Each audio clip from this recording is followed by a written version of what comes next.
dignitaries, and all my fellow colleagues. I welcome you all to this lecture organized by the Shastra and Vaishali Kalpana Department. At first, I'd like to apologize for starting a bit late. Today's topic of lecture is Ashta Samskar of Bharat, which will be explained by a guest speaker, Vaidya Parth Kade sir. I would first like to introduce Vaidya Parth sir. Vaidya Parth sir has done his BMS from Gomanta Ayurved Mahavidyalaya, Goa, and has done his MD from in Rashastra and Vaishali Kalpana Department from Sumatibai Shah Ayurved Mahavidyalaya, Hadapsar. He has also done his BA in Sanskrit from Tilak Mahavidyalaya. Sir is a partner and founder of Rasharuday Pharmacy and is director of Yogakshem Ayurveda Clinic. He is also a Ayurveda production advisor for few pharmacies. Sir has more than 10 years of experience in Aushadhi Nirman and has mainly focused on Kubi Pakwa, Bhasma, Parpati and Potali Karma. He has also done some remarkable work like repairing Charagopta Asavarishta Kalpana and has done Bharat Ashta Samskar for quite a few times in a row. He has been awarded with Youth Vaidya Icon Award at Ayurved 2, Ayodhya. He has conducted Rasa Gurukul as well to train various Vaidyas in Aushadhi Nirman, and he is one of the few Vaidyas who regularly posts various informative videos as well as pics on social media platforms like Instagram and Facebook. At first, I would like to request Vaidya Chikurte ma'am to please felicitate Vaidya Parth sir.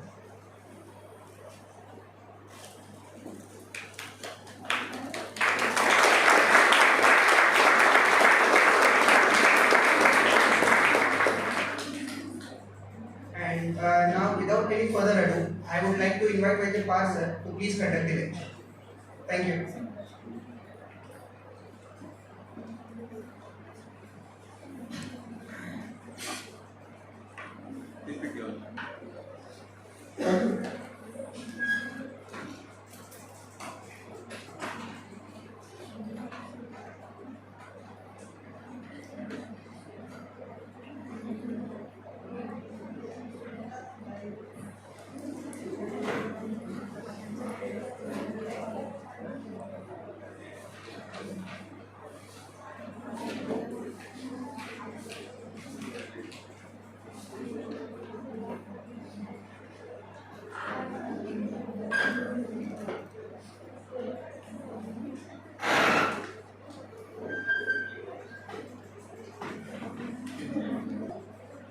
रसोवै सह इति श्रुति यस्मात् श्रुतं जगत्त्रयं ध्यायन्ति योगिनो नित्यं तं नमामि रसेन.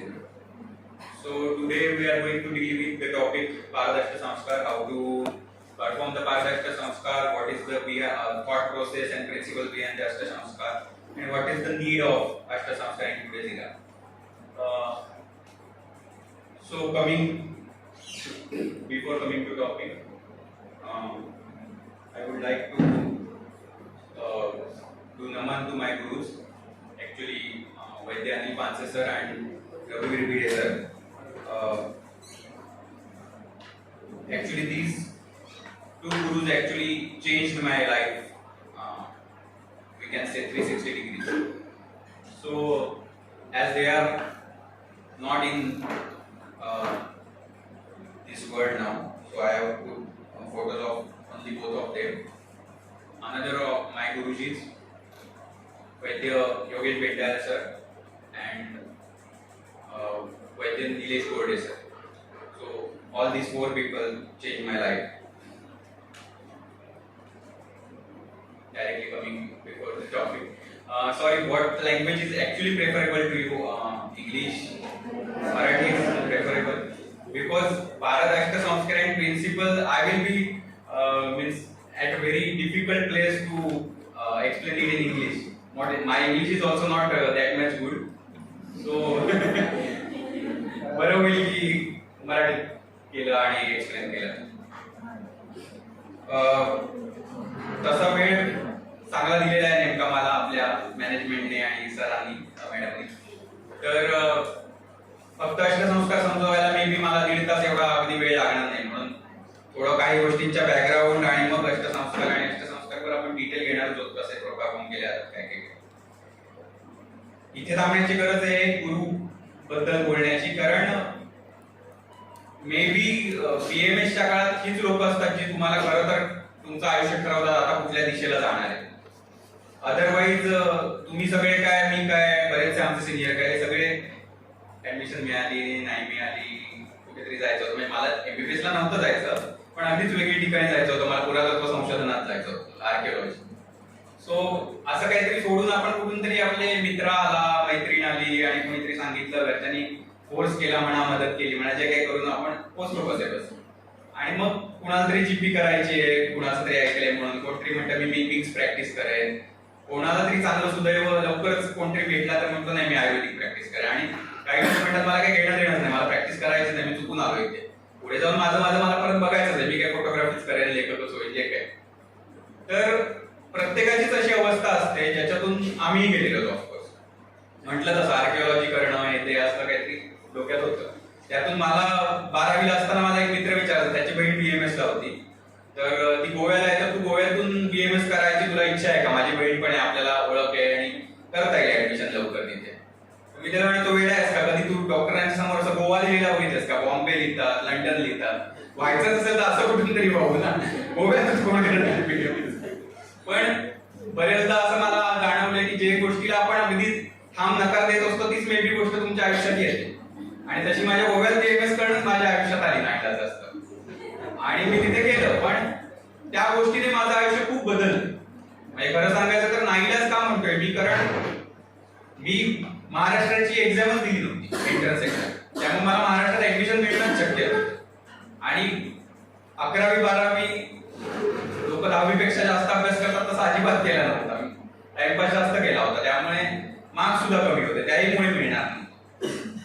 मग आता काय करायचं, मग अशी वरात आमची सगळीकडे, कर्नाटक गोवा करत करत गोव्याला सेटल. गोव्याला ऍडमिशन मिळाली म्हणून झालं. पण तिथे ऍडमिशन मिळाल्यावर कळलं की काही दिवस गेले ते सगळं टिपिकल, आता सगळं बंद झालंय, पण थोडंफार रॅगिंग हे ते सगळं करत करत करत तिथे पानसे सरांविषयी कळलं, त्यांची लेक्चर ऐकली, आणि मग हळूहळू जे टाइमपास सगळे आयुष्यात चालू होते, मजा मस्तीत चालू होती, ते सगळं बंद होऊन एका मार्गी आयुर्वेदावर गाडी आली सगळी. आणि त्याने पुन्हा एकदा असं वाटायला लागलं की ही शिकण्याची गोष्ट मजा येते काय, नाही तर आपलं करायचं म्हणून करायचं, मार्क्स साठी करायचं, असं जे 10वीत चालू होतं, 12वीत तेही नव्हतं केलेलं. तसं न होता आता आयुष्यात काहीतरी करतोय त्याची मजा यायला लागली म्हणून आयुर्वेद चालू झाला. आणि मग त्यामुळे मग परत पाठी बघायची वेळ आली नाही, थांबायची वेळ आली नाही, कारण हा जे करतोय ते आवडते, हे आपल्याला हेच करायचंय असं एक एम दिल्यासारखं या लोकांनी केलं. आणि त्याच्यासाठी गुरु ही महत्वाची गोष्ट असते. त्याच्यातली दुसरी व्यक्ती म्हणून महत्वाची भिडे सर. भिडे सर आमच्या कॉलेजला नव्हते, पानसे सर ऍटलीस्ट आम्हाला कॉलेजला शिकवायला होते. कोरडे सर मी म्हटला दुसरे गुरु आहेत, ते कॉलेजला शिकवायला होते, पण भिडे सर हे आम्हाला कॉलेजला शिकवायला नव्हते. उलट आमच्या बीएमएसच्या गोव्याच्या कॉलेजपासून ऑलमोस्ट आय थिंक 300 किलोमीटर हवे, इतक्या लांब असून ही फक्त एवढंच की मी तिथला मूळ असल्यामुळे त्यांची ओळख होती की आपल्याच आता डिस्ट्रिक्ट मध्ये असे वैद्य आहेत, मग मित्र पण तिथे आहेत म्हणून ओळख झाली. पण भिडे सर हे ऑलमोस्ट जामनगरच्या पहिल्या रसशास्त्राच्या बॅचचे पास आउट होते, आणि तोपर्यंत त्यांची जवळजवळ 35 ते 40 वर्षाची प्रॅक्टिस झाली होती जेव्हा आम्ही त्यांच्याकडे गेलो होतो. आणि गमतीशीर भाग हा होता की 35-40 वर्षात अख्ख्या जिल्ह्यात ऑलमोस्ट एकमेव वैद्य असल्याची परिस्थिती, दुसरा कोणी शुद्ध आयुर्वेद करत नाही. पण इतके वर्ष फक्त आयुर्वेदावरच ते काम होते, आणि इतक्या वर्षानंतर सुद्धा तसंची तशी बुद्धी आणि सगळं एवढंच शार्प होतं. म्हणजे परत परत वाचन केलेलं असो नसो, प्रॅक्टिस मध्ये व्यवहारात आहेत पूर्ण, पण तेवढंच शास्त्र चांगलं तेव्हाही येत होतं. आणि त्यामुळे त्यांच्याकडून रसशास्त्र खरं काय असतं हे बघायला मिळालं. कारण तुम्ही आता सेकंड इयरला आय थिंक नवीनच आहात रसशास्त्राला, पण जर ऐकलं असेल तुम्ही सोमल म्हणून एक आपल्या द्रव्यांपैकी एक विषद्रव्य आहे, खूप भयानक मानलं आता आर्सेनिक ऑक्साईड आहे. तर ही गोष्ट जशी बाकी तुम्ही मे बी वैद्यांकडे पुण्यामध्ये औषधं अशी टाकताना बघितली असती, तशी मल्ल ही गोष्ट असे टाकणारा वैद्य असं ओळख होती त्यांची. इतका बिनधास्त विष वापरत होते, कारण त्यांचा स्वतःचा थेसिस हा 32 प्रकारे एकाच सोमल या द्रव्याचं स्थिरीकरण आणि मारण असं ह्यूज टॉपिक त्यांनी जामनगरला असताना एमडीला घेतला होता. त्यामुळे एकदम कमांड होती अशा विषयांवर. आणि मग त्यांच्याकडून हळूहळू कळायला लागलं की हा खरं रसशास्त्र काय आणि त्याची ताकद काय. आणि मग ते कळल्यावर मग गरज कधीच वाटली नाही की हा आपल्याला ॲलोपॅथी यायला पाहिजे का, किंवा काहीतरी मिक्स प्रॅक्टिस करावी लागेल, अशी कधीच गरज नव्हती. कारण फुल कॉन्फिडन्स असायचे, कुठली इमर्जन्सी कंडिशन घ्यायला तयार असायचे. मग किती न्यूरोटॉक्सिक कधी कधी स्कॉर्पियन बाईट वगैरे सुद्धा हँडल केलेले असे वैद्य असल्यामुळे मग परत आपल्याला शंका येत नाही की आता काय करू. म्हणून ते गुरु मिळणं ही खूप महत्वाची गोष्ट असते, जी सुदैवाने लवकर मिळाली. हे का सांगतोय मी तुम्हाला, नेमकं ठीक आहे तुम्ही बीएमएस सेकंड इयरला म्हणून इश्यू नाही. काही काही एमडी होऊन पण मुलं येतात आणि म्हणतात अहो सर आता तर रसशास्त्र करायचं पण इतके वर्ष तर रसशास्त्राचा काय गंधच नाही आमची वर्ष फुकट गेली. तर असं काही नसतं किंवा आम्ही काही केलंच नाही. तुम्ही काही करता काही नाही करत असं नाही. तुम्हाला मे बी ती वेळ येणं गरजेचं असतं की तुमच्या आयुष्यात ती वेळ कधी येणार आहे जेव्हा तुम्हाला ती जाणीव होईल की हा आता मला हे करायचं. ती जितकी लवकर होईल तितकं तुम्ही पुढे फास्ट जाल. मे बी उशिरा झाली थोडासा वेळ जाईल पण तुम्हाला प्रत्येकाला इथपर्यंत आलाय म्हणजे काही ना काहीतरी तुमच्या हातून घडणार आहे एवढं नक्की. पारदर्शक संस्कार तर डायरेक्टली पहिला संस्कार सांगितलाय पण पारद आधी तुम्ही जर आत्ताच रसशास्त्र तुमचा अभ्यास चालू झाला असेल तर पारद आपण औषधात वापरतो माहितीये बरोबर ना. पारद मर्क्युरी किंवा मराठीत पारद. तर आजच्या जगाच्या दृष्टीने ज्या काही मोस्ट टॉक्सिक मानल्या जाणाऱ्या गोष्टी आहेत ज्याच्यावर बॅन येत चालले त्याच्यात ही एक गोष्ट आहे मर्क्युरी. आता तुम्ही ऐकलं असेल मिनामेंटा वगैरे प्रकरणाबद्दल. त्याच्यामुळे पारा बंद होण्याच्या मार्गावर आहे आणि त्याच्यासाठी साईन झालेले आहेत गव्हर्नमेंटच्या वगैरे. पण अशी गोष्ट जी इतकी टॉक्सिक मानलेली आहे एन्व्हायरमेंटसाठी सुद्धा टॉक्सिक मानलेली आहे स्पीड होऊन सुद्धा चालणार नाही बाहेरची ती गोष्ट आपण जवळजवळ आपल्या रोजच्या प्रॅक्टिस मधल्या जवळजवळ सगळ्या म्हणजे ऍटलिस्ट रसशास्त्रातले जे कल्प आहेत त्याच्यातल्या 90% कल्पापेक्षा तरी जास्त कल्पांमध्ये तुम्हाला ती बघायला मिळेल. आणि आजपर्यंत इतके हजारो वर्ष आपल्या परंपरेत ऍटलिस्ट टिकून राहिलेले सुचेकर सारखे जे काही रसकल्प आहेत जे नक्की माहिती आहेत. किती आयुर्वेद कोणी विसरलं तरी सुचेकर जवळजवळ सगळ्यांना माहिती आहे. त्रिभुवन कीर्ती ऍटलिस्ट माहिती आहे. आरोग्यवर्धिनी माहिती आहे. तर अशा कल्पांमध्ये सुद्धा असणारा पारा म्हणजे आपल्याकडे जो हजारो वर्ष रोजच्या रोज अक्षरशः काही लोक खात आहेत अशी ही गोष्ट दुसऱ्या बाजूला एका टोकाला अत्यंत विषारी मानली जाणारी गोष्ट. म्हणजे इतका विरोधाभास कसा असू शकतो की आजचं सायन्स सांगतं की मोस्ट टॉक्सिक आहे आणि दुसरीकडे आम्ही म्हणतो की आमच्या रोजच्या वापरात पण ही असू शकते मे बी आमच्या रोजच्या सेवनामध्ये असू शकतं. म्हणजे गमतीशीर भाग असा की मी जे गुरु म्हटलं माझे योगेश बेंडाले सर पुण्यालाच प्रॅक्टिस करतात कोर रसशास्त्राची प्रॅक्टिस आहे. त्यांनी वर्ल्ड आयुर्वेद काँग्रेसमध्ये एक पेपर प्रेझेंट केला होता. आय थिंक 20,000 त्यांच्या आतापर्यंतच्या पेशंटचा डेटा काढला होता. तर काही पेशंट असे होते ज्यांच्या पोटामध्ये आजपर्यंतच्या चिकित्सेचं कॅल्क्युलेशन केलं तर जवळजवळ 1.25 किलो पर्यंत पारा त्यांच्या आजपर्यंत पोटात गेला. म्हणजे इतका टॉक्सिक पारा आणि तो किलोच्या म्हणजे एका वेळी नाही किंवा एका महिन्यात नाही काही वर्षांमध्ये त्याच्या ओव्हरऑल स्पॅन मध्ये इतका पारा पोटात गेलेला आहे त्या पेशंट. पण त्याला किडनी फेल्युअर आहे का तर नाही. उलट त्याने त्याच्यात प्रेझेंट केलं होतं की किडनी फेल्युअरच्या पेशंटना आम्ही पारदाचे कल्प दिले. लिव्हर शी रिलेटेड काहीतरी एलिमेंट्स असताना आम्ही पारदाचे कल्प दिलेत आणि ते आम्ही रिव्हर्स करू शकलोय. म्हणजे इतकी ताकद दुसऱ्या बाजूला आपलं शास्त्र दाखवतंय. हा मे बी आज ज्या लोकांना ज्या लँग्वेज मध्ये हवंय त्या लँग्वेज मध्ये आपण अजूनपर्यंत प्रूव्ह करू शकलो नसू की टॉक्सिक आहे नाहीये या गोष्टी त्या हळूहळू होत जातील. पाईपलाईन मध्ये वेगवेगळ्या स्तरावर वेगवेगळे कामं चालूच आहेत आपल्या लोकांकडे. पण अशा गोष्टी जर आहेत तर इतका विरोधाभास कसा तर गमतीशीर एक आपण ऑब्झर्वेशन केलं पाहिजे की रसशास्त्रात जी म्हणून काही द्रव्य सांगितलेली आहेत ती जवळजवळ सगळी बघितली तर सगळीच ऑलमोस्ट टॉक्सिक आहे. म्हणजे तुम्ही अशुद्ध त्याच्यातली ऑलमोस्ट कुठलीच गोष्ट सेवन नाही करू शकत. आणि असं आहे का म्हणजे आजचं जग सांगायला लागलं की हे सगळं टॉक्सिक आहे आणि आपल्या ग्रंथ ज्यांनी काही लिहिले त्यांना हे काहीच कळत नव्हतं. असं नाहीये. रस चंडावंश सारखा ग्रंथ जर तुम्ही काढला तर या सगळ्या गोष्टींचे अपक्व सेवन केलं तर होणारे परिणाम काय आहेत आणि त्याची चिकित्सा काय दिली पाहिजे इथपर्यंत सगळं दिलेलं आहे. आणि उगाच तोंडी चिकित्सा नाहीये. म्हणजे इंटरेस्टिंग केस सांगायची तर त्याच्यात एक माझ्या बाबतीत केस झाली होती की मी औषधीकरण खूप वर्षात सेकंड इयर पासून बीएमएसच्या करतोय. तर वेगवेगळे प्रयोग चालू असतात. मग प्रयोग झाला की आपल्याकडे काय खूप जास्त टेस्टिंगच सगळ्याचं केलं जातं असं नाही. आपण ग्रंथात दिलेलं आहे तसं बनवलं लगेच वापरायला मी सुरुवात करतो. तर असंच एक जसं भस्माचा पाठ होता जो फक्त पारद गंधक मारीत एका फुटात बनणार होता. तो भस्म म्हणून बघायला गेलं तर सूक्ष्मत्व रेखापूर्णत्व एका फुटात आलं पण त्याला कृष्णवर्णाचं जसं भस्म तयार झालं. त्यामुळे आता झालंय म्हटल्यावर वापरायचं. आणि वापरताना आपण सुरुवात मे बी घाबरत आधी उगाच पेशंटला काहीतरी होऊन त्रास येण्यापेक्षा आपल्यात कुणाला तरी वापरून बघतो अशी होते बरेचदा सवय. तर मी नेमका आईला माझ्या काहीतरी त्रास होता म्हणून तिला ते जसं भस्म दिलं आणि तिने दुसऱ्या दिवशी मला सांगितलं नेमकी ती खूप छोट्या छोट्या गोष्टी स्वतःच्या ऑब्झर्व करणारी आहे व्यवस्थित. तर मला तिने दुसऱ्या दिवशी सांगितलं की मला तोंडात अशी धातू काहीतरी खाल्ल्यासारखी चव येते आणि थोडी थोडी गरगरल्यासारखं होते मला. आणि लगेच लक्षात आलं की टॉक्सिसिटी यायला लागली मेंटलची. तिला म्हटलं आता जे औषध मी दिले ते सगळं बंद कर. आणि मग याच्यात दिलेला उपाय काय आहे तर सुवर्ण हरितकी आणि शर्करा हे 3 दिवस द्यायचं त्याने बरं होतं. तसं केल्यावर 3 दिवसानंतर तिला कुठलीच लक्षणं. म्हणजे त्याच्यासाठी मला कुठेतरी जावं लागलं चिकित्सा करायला अशातला भाग नाही. ती चिकित्साही आपणच केली. किंवा पेशंटमध्ये सुद्धा काही वेळी अपक्व तांब्र दिलंय आणि त्याला अगदी शर्दीतून रक्त पडलं अशाही केसेस कधी कधी बघितलेले आहेत. आता तुम्ही म्हणाल सुरुवातीला एवढे डेंजर काहीतरी सांगतात रक्त पडणं वगैरे म्हणजे घाबरण्यासारखं शास्त्र आहे, तसं नाहीये. हे सांगण्याचं कारण का अपक्व असलं तर काहीतरी होऊ शकतं, पण ते आपणच ट्रीट सुद्धा करू शकतो. त्याच्यासाठी अशी काही गरज पडत नाही की त्याला मग आपल्याकडून ॲलोपॅथीकडे जातो आणि मग आपल्या शास्त्रावर नेहमीची चिकलफेक होते. क्वचित गेला तर आपल्या शास्त्रावर चिकलफेक होऊ शकते जर आपल्याकडून चूक झाली असेल, अपक्व दिलं असेल. पण मूळ मुद्दा हा होता की जवळजवळ आपल्याकडची सगळीच द्रव्य रसशास्त्रात सांगितलेली बऱ्यापैकी विषारीच आहे, तरी सुद्धा का वापरली? तर विषाचे महत्वाचे गुण काय आहेत तुम्हाला माहिती असलेले?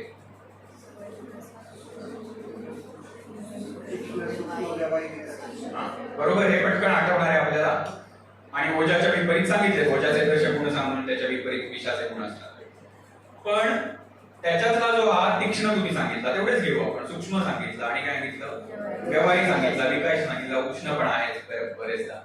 तर हे जर गुण बघितले तर तुम्हाला सामान्यपणे काय कळतं, काय काय होत जाईल शरीरात? म्हणजे तर सूक्ष्म आहे, तीक्ष्ण आहे, उष्ण आहे गोष्ट म्हटल्यावर ती कशी जाणार आहे? ती आत खोलपर्यंत जाऊ शकते.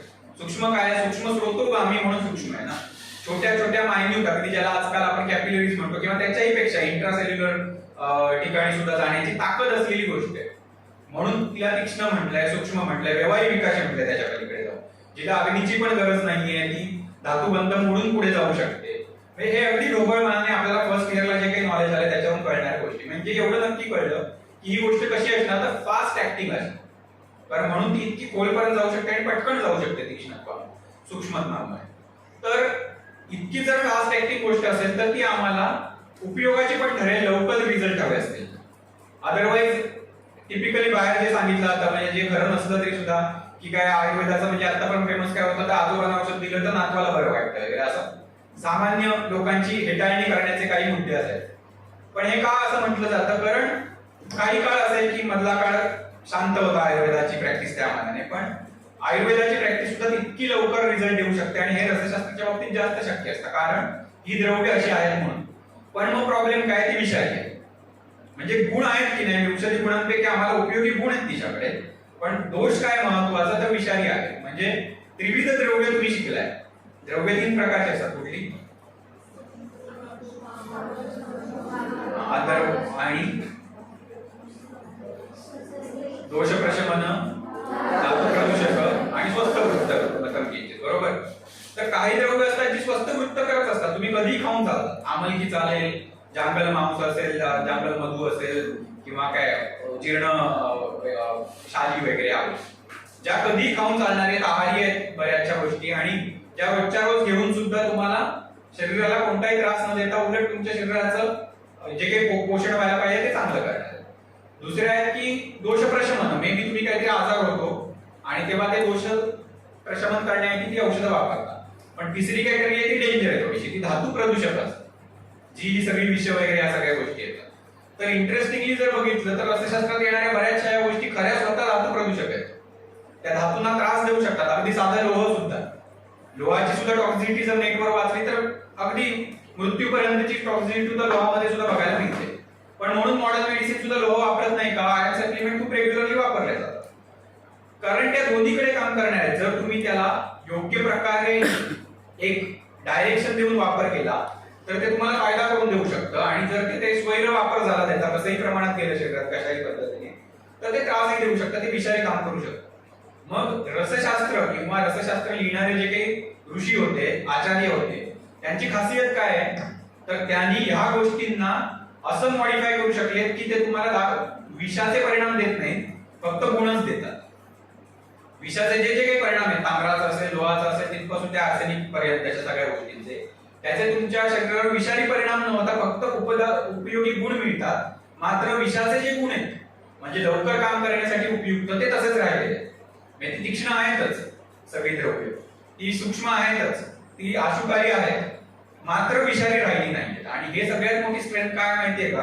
कारण तुम्ही आता हळूहळू जसे जसे पुढे एक एक स्टडी करत जा, एमडी पर्यंत जाल, तेव्हा तुम्ही काही मॉडर्नचे सब्जेक्ट वाचाल तेव्हा तुमच्या लक्षात येईल की आजकाल अँटीबायोटिक्स वगैरे इथपर्यंत सगळं आलंय मॉडर्न मेडिसिन, ठीक आहे. पण आता तुम्हाला माहिती असेल अँटीबायोटिक सुद्धा मागे पडायला लागले. आता त्याचा पण वापर म्हणावा तसा होत नाही.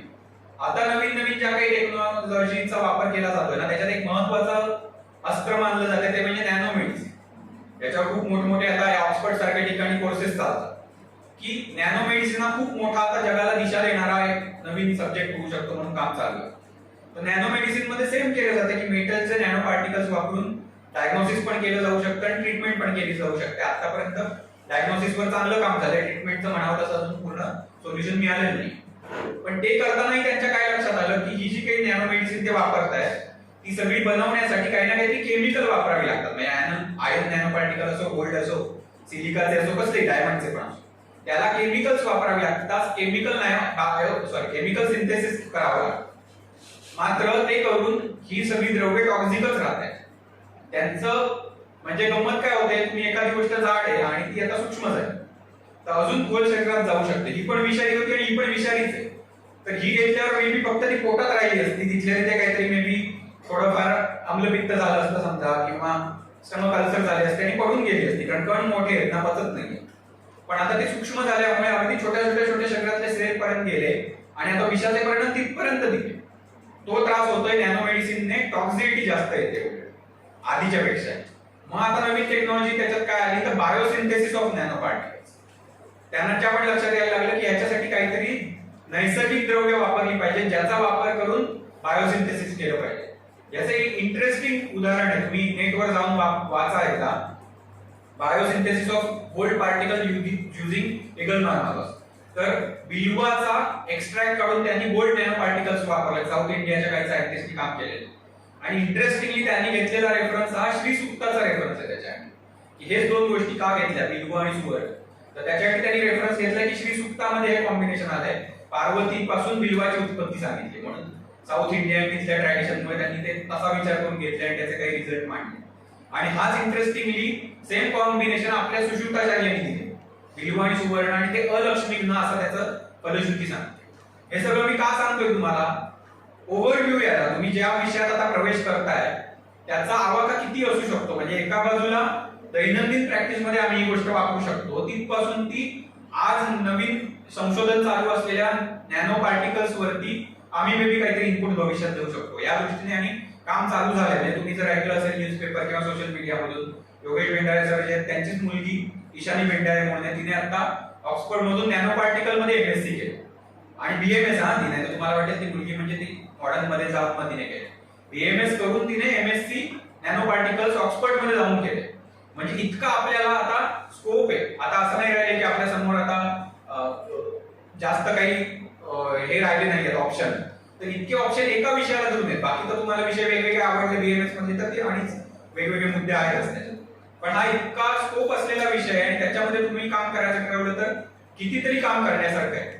ज्याच्यातलं आज आपण बोलणार आहोत ते पारदर्शी संस्कार, म्हणजे फक्त त्याच्यातला एक पारद आणि त्याच्यावर केली जाणारी एक प्रोसेस, एवढ्यावरच फक्त बोलणार आहोत. बाकी तर सगळं रसशास्त्र आपण घेणं शक्य नाही. तर पारद आपण मगाशी म्हटलं की तो सुद्धा टॉक्झिक करायचा. पण गमतीशीर म्हणजे मगाशी उदाहरणं दिली तशी आपण मात्र किडनी फेल्युअर पेशंट मध्ये सुद्धा तो शुद्ध करून किंवा अशा संस्कृतीतून वापरतो आणि त्याची टॉक्झिसिटी येत नाही. हे आपल्या शास्त्राने केलेलं कन्वर्जन आहे. आणि हेच संस्काराचं महत्व आहे. म्हणून ते तुम्ही नेहमी सूत्र आवडीचं सगळ्यांचं असतं ना, संस्कार व गुणांतरादान करतं.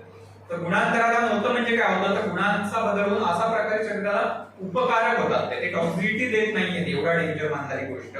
आणि ती आपण रोजच्या रोज हाताळतोय, रोजच्या रोज आपल्या सेवनामध्ये असणारी गोष्ट असते. याच्यावरती संस्कार, आता तुम्ही पारद हा वेगवेगळ्या प्रकारे ऐकला असेल मे बी सुचेकर किंवा या गोष्टींमध्ये जिथे जिथे पारद असतो तिथे जनरली तुमच्या पुस्तकात शुद्ध पारद असं लिहिलेलं असतं. आपण ऐकताना काय ऐकतो, अशुद्ध पारद ऑफकोर्स, किंवा शुद्ध पारद, अष्टसंस्कार पारद, बद्ध पारद, किंवा मूर्छित पारद आणि मृत पारद, असे काही प्रकार आपण ढोबळमानाने ऐकतो. अजून छोटे मोठे भेद असू शकतात. पण त्याच्यातला महत्वाचं काय सांगितलं रसशास्त्रात सांगताना, एकोचव रस राजा शरीर अजरामर करू. म्हणजे पारद हे एकच असं द्रव्य आहे जे शरीराला अजरामर करू शकतं, असं रसशास्त्री सगळ्या लोकांचं एक विधान. आणि मग त्याची वेगवेगळी जी स्वरूप आहेत त्याचं फल देताना ते सांगतात की मूर्छित्व हरते व्याधी मृतो जीव आहे ती स्वयं बद्धख्य चरतान कुर्यात रसो आयुष्य भय. की मूर्छित जो पारद असतो तो रोग बरे करण्याचं काम करतो. बद्ध जो पारद असतो तो खेचरी शक्ती म्हणजे आकाशगमन शक्ती वगैरे काही आहेत ते वेगळे मुद्दे त्या देऊ शकतो. आणि मृत पारद हा जीवन दान देऊ शकतो किंवा लाईफ स्पॅन वाढवू शकतो. तर अशा प्रकारे तीन महत्वाचे पारदाचे प्रकार असतात, मूर्छित, बद्ध आणि मृत.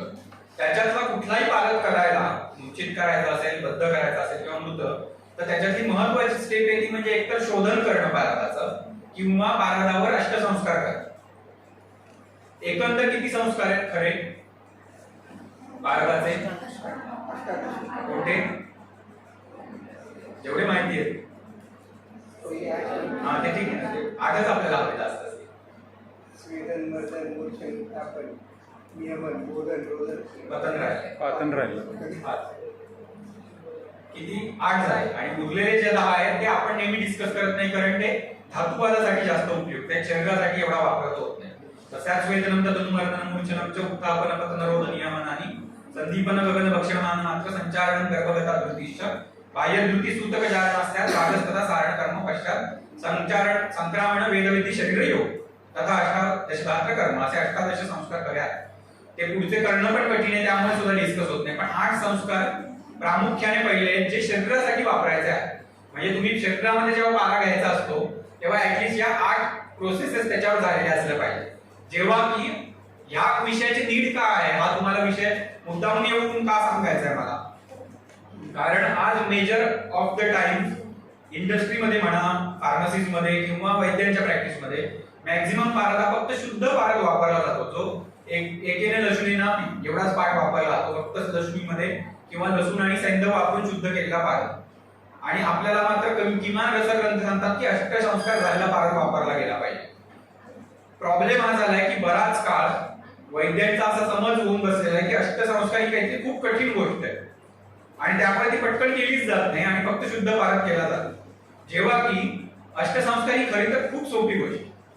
म्हणजे तुम्हाला येऊन मला अजिबात असं दाखवायचं नाही की अष्टसंस्कार मी काहीतरी करतो म्हणजे ते खूप भारी आहे आणि मग ते करणं कठीण असतं आणि मग तुम्ही फक्त आता बघणार वावा म्हणणार काय सर मस्त करतात आणि सोडून द्या, असा तो विषय अजिबात नाहीये. उलट तो अत्यंत सोपा आहे. म्हणजे आता जर तुम्ही म्हटलात ना की मी 20 दिवस आता दुसरं काही करणार नाही तर आता सुद्धा तुम्ही अष्टसंस्कार करू शकता. याच्या पलीकडे काही कठीण विषय नाही. तुम्हाला जास्त माहिती नसताना सुद्धा तुम्ही वाचून करू शकता. थोडाफार काही जास्त मे बी लॉस होईल तुमच्याकडून पाऱ्याचा, एवढंच होऊ शकतं आणि काहीतरी होणार नाही. तर अष्टसंस्कार ही सोपी गोष्ट आहे, फक्त त्याला पेशन्स लागतात आणि टाइम लागतो.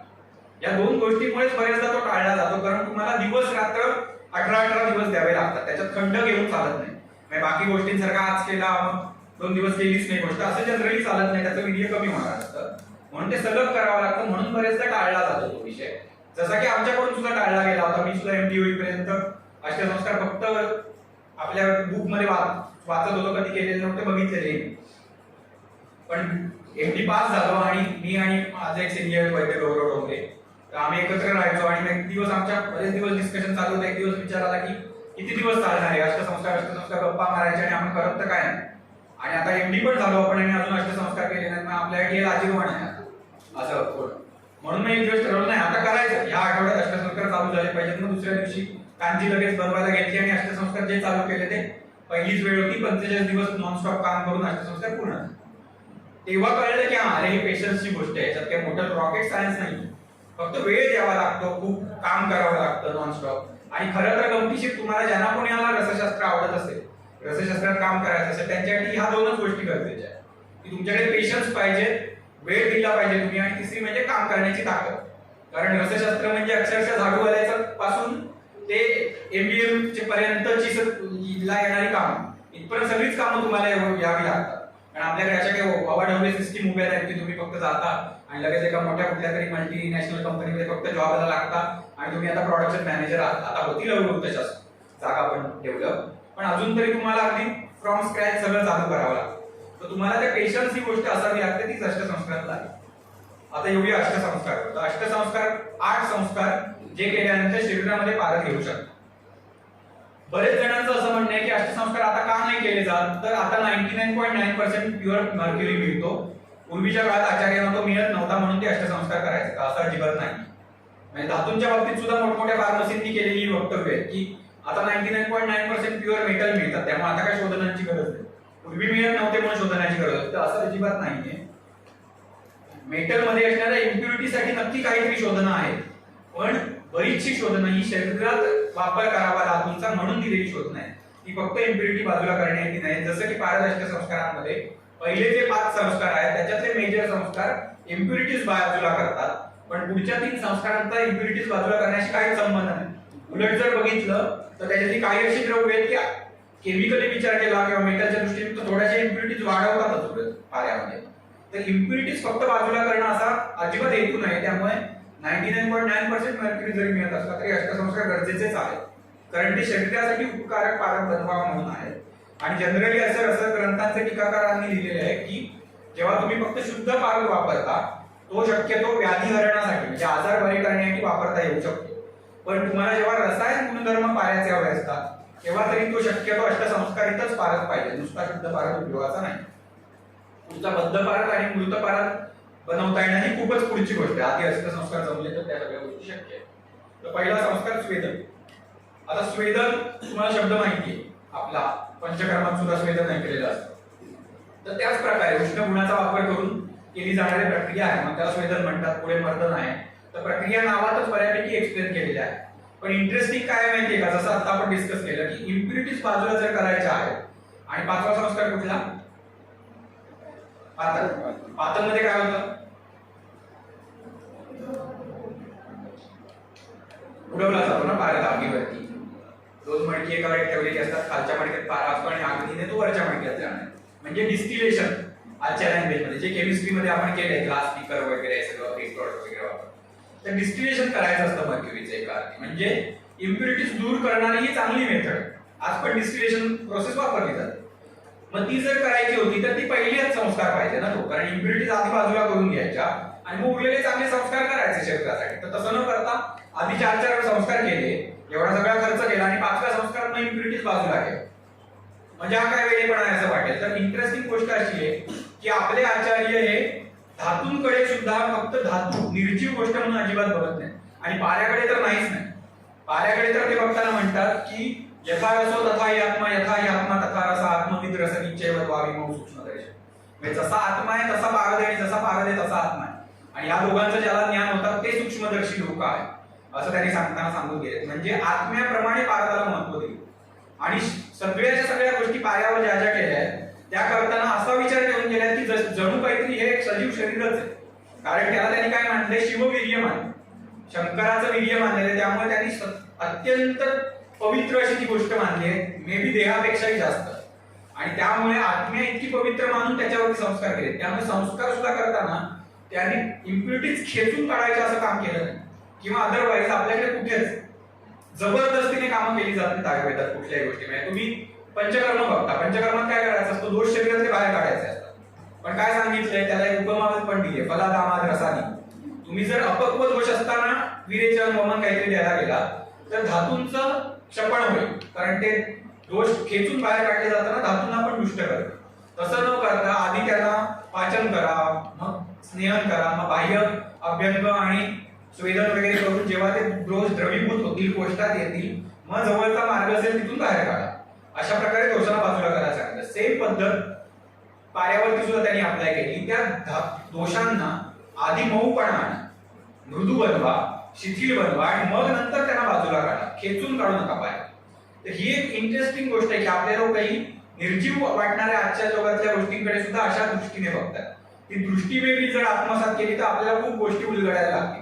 कारण आपण आज बघताना बरेचदा फक्त याच्यात किती % मेटल आहे, याच्यात कुठले अल्कलाइड्स आहेत, कुठली केमिकल्स आहेत, हेच गोष्टी बघत जातो, जी आपल्याला अपेक्षित गोष्ट नाही. आपल्याला अपेक्षित आहे की त्याच्याकडे रसपंचकाच्या दृष्टीने बघा, त्याची शरीरावर होणाऱ्या कर्मांच्या दृष्टीने त्याच्याकडे बघा, फक्त ढोबळ मनाने फिजिकल म्हणून त्याच्याकडे बघू नका. तर ती गंमत असल्यामुळे पहिले 4 संस्कार असे केले की ज्याने दोष हे शिथिल होतील, मऊ पडतील, आणि मग 5व्या संस्कार बाजूला काढून पातनाने शुद्ध पारक वर काढून घेतले. तर त्याच्यातला पहिला संस्कार स्वेदन, ज्याने दोष मऊ व्हायला मदत होणार आहे. तर हा स्वेदन संस्कार आहे, जे तुम्ही श्लोक तर मी परत वाचत राहत नाही सगळा, पण तिथे बघू शकता प्रोसेस, किंवा नंतर मी तुम्हाला सांगेन इंस्टाग्रामवर तुम्ही जाऊन बघितलं तर अगदी डिटेल व्हिडिओ पण बघू शकाल आमच्या पेजवर. पण आपण काय करतो स्वेदनामध्ये, तर तो पारक जो आहे तो पोटली बघितली तुम्ही, पोटली स्वेद करताना माहिती आहे, तशी पोटली बांधून कांजीमध्ये बुडवून त्याला 3 दिवस रात्र स्वेदित करत राहतो. म्हणजे उकळवत ठेवलेली असते कांजी, की वाफ आली पाहिजे फक्त कांजी. तर म्हणजे आता ही ऐकून प्रोसेस काहीतरी कठीण आहे का? अजिबातच कठीण नाही, आणि खरंच करायलाही कठीण नाहीये. याच्यात काही लॉस पण होत नाही, अगदी इझी केलेली जाणारी प्रोसिजर. हवंय काय आपल्याला, फक्त जमवावा काय लागणार, एवढी 11-12 जी काही द्रव्य आहेत ती तुम्हाला फक्त जमवावी लागतात. म्हणजे जसं ते त्रिकटू आहे, लवण आहे, सर्षप आहे, लसूण आहे, काही गोष्टी मेषशृंगी, मेघनाथ वगैरे ते मी तुम्हाला आर्द्र कुठेतरी जाऊन फील्ड वरून जमवून आणाव्या लागते. बाकीच्या गोष्टी तर विकत पण मिळतात आजकाल. तर या गोष्टी जमवून चूर्ण करून एक गोळा बनवून त्याच्यामध्ये फक्त खड्डा करून पारण ठेवायचा आहे, त्याच्यामध्ये त्याला बांधायचं कापडाने आणि कांजीमध्ये ठेवून 3 दिवस रात्र फक्त उकळवत ठेवायचं. इतकी सोपी प्रोसेस आहे. तर ही प्रोसेस केल्यावर काय होणार आहे, अम्लसंयुक्त जे आहे ते स्वेदितो रस आहे. याने काय होतं तर मला ना शैथिल्य यायला मदत होतं, शिथिल होतात. आणि ही प्रोसेस केल्यानंतर म्हटलं तसं पारा अजिबातच विशेष कमी झालेला नसतो, 1-2 ग्रॅम इकडे तिकडे होतो. या सगळ्यामध्ये अष्टसंस्काराला तुम्हाला इथे फोटो बघून बघून थोडंसं काहीतरी कळेल, जेव्हा प्रॅक्टिकली बघाल तेव्हा जास्त कळेल. पण या सगळ्यामध्ये काळजी घ्यायची असते अष्टसंस्कार तर ती एकाच गोष्टीची, पारा कसा कमीत कमी लॉस होतो. कारण याच्यात होण्याची गोष्ट एकच असते, पारा लॉस होतो. तो किती होऊ शकतो तर तुमच्याकडून चूक झाली तर सगळ्याच्या सगळा पण होऊ शकतो, की त्या पातनामध्ये सगळ्याचा सगळा पारा निघून गेला आणि तुम्ही फक्त अग्नी देतच राहिला. म्हणजे ते सगळीकडेच होऊ शकतं. सिंदुरामध्ये झालेलं आहे. काही मुलं येतात, सिंदूर 1-2दा बघितले होते त्यांनी, हे सोपं आहे वाटायला जाऊन डायरेक्ट भट्टी लावली आणि पहिल्या भट्टीमध्ये बाटलीमध्ये शेवटी काहीच होऊ शकत, सगळ्याचा सगळा पारा गंध उडून गेला. पण ते होणार असतं. दुसऱ्या भट्टीत मात्र चांगलं येईल त्याला जमलं, कारण तुम्ही एक्सपिरियन्सनेस ते जमवू शकता हळूहळू. तर याच्यामध्ये तसं काही होणार नसतं. पण लॉस तुम्हाला रोखायचे असतात आणि लॉस कशाने होतात त्याच्यासाठी एक परिभाषा सांगितली. गती ऐकल्यात का? 5 गती. भारताच्या ज्या 5 गती आहेत ना, त्याची अजूनही काही ऍप्लिकेशन आहेत गतीची शरीराच्या दृष्टीने, पण एक सोपं ऍप्लिकेशन आहे की ती लॉस कशा कसे होऊ शकतात त्या सांगणाऱ्या त्या 5 गती आहेत. की एक तर कुठली पहिली गती जल, दुसरी मल, धूम, जीवगती. बरोबर. त्याची एक गती कठीण सांगितली ती कुठली? जीवगती, की ती तुम्ही रोखायला कठीण आहे, ती मंत्रानेच रोखू शकता अशी सांगितली. त्यामुळे ती रोखली गेली की नाही ही काय अशी लगेच समजत नसते. वर्षानुवर्षानंतर 12 तासाचा तसा राहिलाय का आणि तो तुमच्या मंत्राचा प्रभाव आहे का वगैरे वेळ जाईल ते सगळं ठरवता. पण पहिले 4 तुम्ही प्रॅक्टिकली बघू शकणाऱ्या गोष्टी आहेत. त्याचे काही याच्यामध्ये फोटो पण ठेवलेले आहेत की या गती म्हणजे काय असतात. तर तुम्ही संस्कार करत असताना पारद कुठल्या कुठल्या मार्गाने निघून जाणार असतो, तो रोखता आला पाहिजे म्हणून तुम्हाला गती माहिती असायला लागतात. जसं की फॉर एक्झाम्पल जलगती. जलगती म्हणजे काय? पारा काही प्रमाणात बारीक बारीक पाण्याचे कण बनतात, ते पाण्यावर तरंगायला लागतात आणि ते तुम्ही पाणी जेव्हा ओतून टाकत असता धावत करून पाऱ्याचं तेव्हा निघून जातं आणि ते जलगती बरोबर पारा निघून जातो आणि काही ग्रॅमचा तुमचा लॉस होतो. आता काही प्रमाणात तो रोखता येत नाही, पण मॅक्झिमम प्रयत्न करायचे असतात की तुम्ही कसा रोखू शकाल त्याला. दुसरा धूमगती, जे मी मगाशी म्हटलं ते तुम्ही पातमाला ठेवलाय आणि मे बी 100% सुद्धा पारा निघून जाऊ शकतो त्या गतीने, पण त्याला एक गोळी मिळतं आणि तो तिथून किती जाईल, किती वेळ, किती अग्नी आहे त्यानुसार उडून जातो. त्यामुळे तुमचा कंट्रोल खूप कमी असतो, म्हणून जास्तीत जास्त लक्ष हे पातन संस्कारावर द्यावं लागतं. मलगती पुन्हा हे जे काही मल शिथिल होणार आहे, 5व्या संस्कारामध्ये खाली राहणार आहे, त्याच्याबरोबर काही प्रमाणात पारा जातो, जो पुन्हा रोखणं कठीण आहे पण तो खूप कमी प्रमाणात जातो. आणि हंसगती म्हणजे तुम्ही खल करत असता आणि तुमच्याकडून चुकून धक्का लागतो जास्त प्रमाणात आणि पारा उडतो, उडी मारून गेल्यासारखा बाहेर पडतो. तो तुम्हाला जनरली डोळ्यांनी दिसतो, इकडे तिकडे सांडलेला दिसतो, तो तुम्ही परत जमवू शकता. म्हणजे या बाकीच्या ज्या काही 5 पैकी 3 गती आहेत त्या अगदी सोप्या आहेत रोखायला. एक गती जी म्हटली धूमगती ती थोडी कठीण आहे, पण स्किल डेव्हलप केली की ती पण रोखता येते. 5व्या जीवगतीचं असं गॅरंटेड सांगता येऊ शकत नाही, त्याला व्यक्तीचा आधी मंत्रविध लागेल, ते सगळं ओळखायला सुद्धा मंत्रांची ताकद वगैरे आपल्याला कळली पाहिजे, जे आजच्या आपल्या आवाक्याच्या बरंच बाहेर आहे आता. तर या 4 गतीपैकी इथे जी लक्ष ठेवायची असते ती म्हणजे मलगती आणि जलगती. मलाच्या स्वरूपात पारा निघून जाईल आणि काही प्रमाणात पाण्याबरोबर निघून जाईल. हे मी डिटेल दिले ते मी तुम्हाला पीपीटी देईन पीडीएफ करून नंतर, ते तुम्ही इन्स्ट्रक्शन डिटेल वाचू शकता नंतर.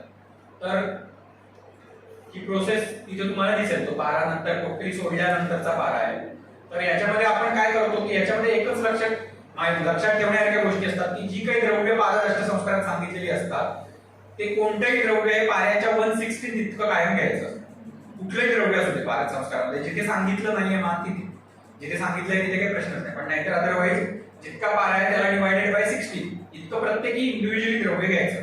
जी काही त्रिकटू लवण वगैरे होती त्या सगळ्यांचा कांजी बरोबर एक गोळा बनवायचा, त्याच्यामध्ये वाटीचा आकार द्यायचा आणि पारा ठेवून चौपदरी फडक्याने बांधायचा. कारण एकच फडका बांधला तर तुम्ही पारा एका दिवस खाली पडतो.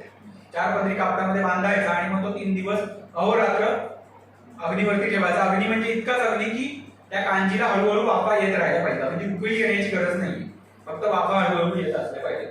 तो झाला 3 दिवस की तुम्ही तो टोटली काढून घेता, कापड वगैरे कापून मध्ये जे काही पारा आहे तो तसा त्या फोटोत तुम्हाला दिसतो तसा थोडा कलका आणि थोडा सुटलेला पारा असा मिळतो. तो सुट्या पारा तुम्ही बाजूला काढून घेऊ शकता काढून, आणि जो काही कलक आहे त्याच्यामध्ये सुद्धा पाऱ्याचे बारीक बारीक कण असतात. मग ते भरपूर कांजी किंवा गरम पाणी घालून ढवळून ढवळून ढवळून वरचा भाग डिस्कार्ड करावा लागतो, आणि पारद जड असल्यामुळे त्या पाण्याच्या तळाशी बसतो. त्यामुळे तुम्ही तळाला हळूहळू पारद मिळवून टाकतो. तो थोडीशी गोष्ट मी एक्सप्लेन करून समजण्यापेक्षा कधीतरी तुम्ही पाण्याचं धावन करताना बघितलं की कळेल तुम्हाला की कसा खाली बसतो आणि वरचा मल निघून जातो. आता ही जलगती आहे पाऱ्याची. ते सगळं दिसते तुम्हाला पिवळ्या रंगाची कांजी आहे, आणि त्या कांजीमध्ये तुम्हाला छोटे छोटे पाऱ्याचे डॉट दिसतात जे पारा पाण्यावरती तरंगतोय. तर ती जलगती आहे. ती जर तुम्ही काळजी नाही घेतली आणि असं पटकन टाकला तर त्या कांजी बरोबर तो निघून जाईल आणि जलगतीने तुमचा नुकसान होईल. पुढचा तो फक्त स्वेदन झाल्यावरचा पारा आहे. त्याच्यामध्ये अजून कांजी आहे म्हणून ते असे बबल सारखं दिसते तुम्हाला. चांगला फिल्टर केला की काही नाही, नेहमीच्या पाऱ्यासारखंच दिसायला दिसणार. आता दुसरा संस्कार मर्दन.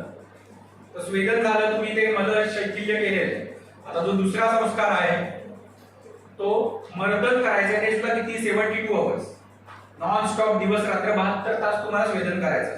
त्याची द्रव्य पुन्हा इथे श्लोकामध्ये तुम्हाला दिसतील. गृहधूम इष्टिका चूर्ण, दधी गुड, लवण आणि सर्षप. किती द्रव्य आहे दिसतील ना, मोजता ना. 6. रस कोणकोणते प्राधान्याने?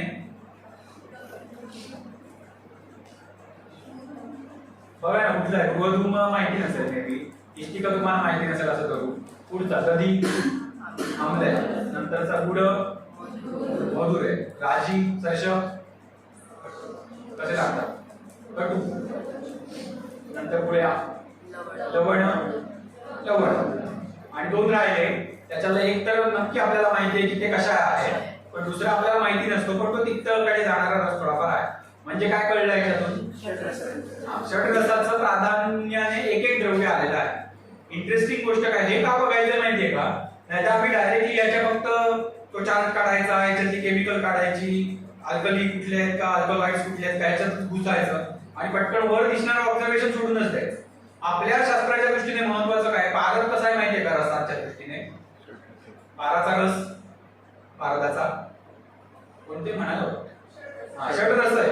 पारद स्वतः षड्रस आहे, आणि इंटरेस्टिंगली त्याच्यावरच्या एका संस्कारामध्ये 6 रसांची 6 प्रतिनिधी द्रव्य आले.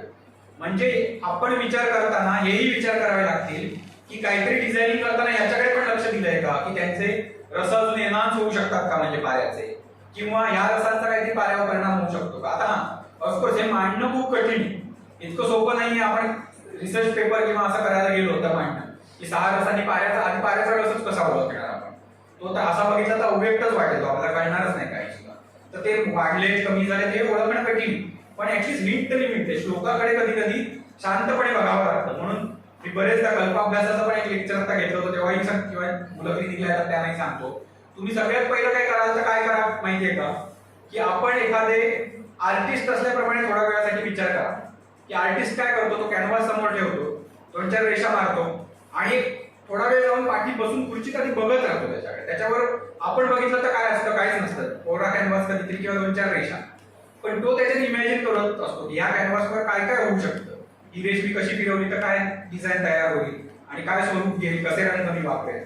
अशा प्रकारे जनरली जर तुम्ही श्लोकाकडे थोडा वेळ बघितलं ना तर तुम्हाला श्लोकातून काहीतरी नवीन ग्रास होतो. उगाच नुसतं धडधड वाचत गेलात, नुसतं पाठ करत गेलात तर काही कळणार नाही. बरेच थोडा वेळ द्या त्या श्लोकाकडे वाचण्यासाठी, बघा त्याच्याकडे त्याच्यात काय दिले, त्याच्यामध्ये एखादी काहीतरी हिंट मिळते का, काहीतरी इन बिटवीन लाईन आहेत का. आणि रसशास्त्रात खूपच शोधावे लागतात.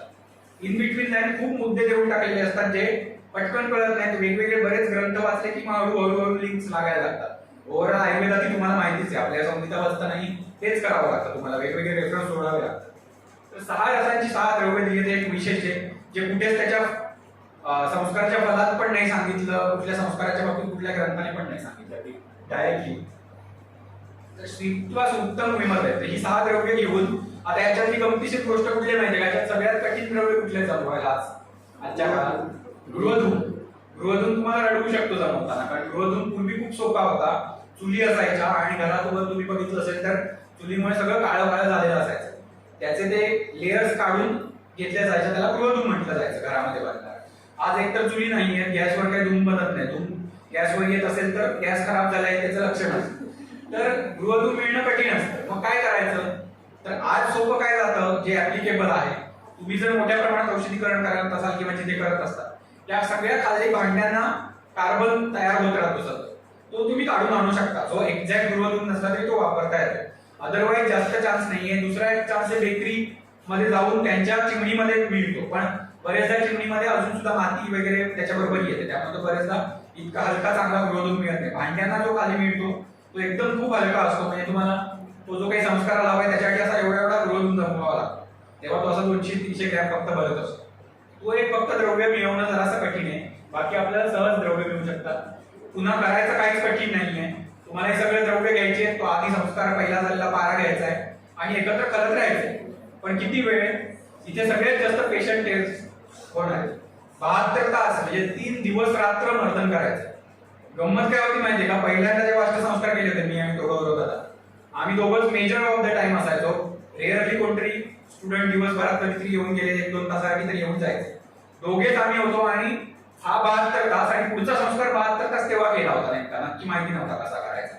तर 6 दिवस रात्री आम्ही दोघेच फक्त करत बसायचो आणि करायचं काय काहीच नाही. बसायचं आणि असा असा हात आपलं त्या खलामध्ये चालू आहे आणि इतका कंटाळा शेवटी हात दुखतायत काय काय होते. पण ठीक आहे, आता ठरवलं म्हणजे करायचं. ती पहिली वेळ तरी असते जी पेशन्स टेस्ट करते होते, पण ते झालं ना की पुढे बऱ्याच गोष्टी सुटत जातात. म्हणजे माझ्या आयुष्यात ह्याच्यानंतर बऱ्याच गोष्टी चांगल्या चांगल्या आयुर्वेद औषधीकरणातल्या खरंच होत गेल्या की जे माझे अष्टसंस्कार गोष्ट पहिल्यांदा झाली. तर मर्दन करत राहणं दिवस रात्र. आजकाल जे आहे ते मी पुढे तुम्हाला दाखवणार आहे. आजकाल त्याच्यासाठी मशीन सुद्धा उपलब्ध आहे. फक्त हा संस्कार करायचा कशामध्ये असतो? खल कसा हवा? 2 गोष्टी, लोह खल हवा आणि लोह तप्त खल हवा.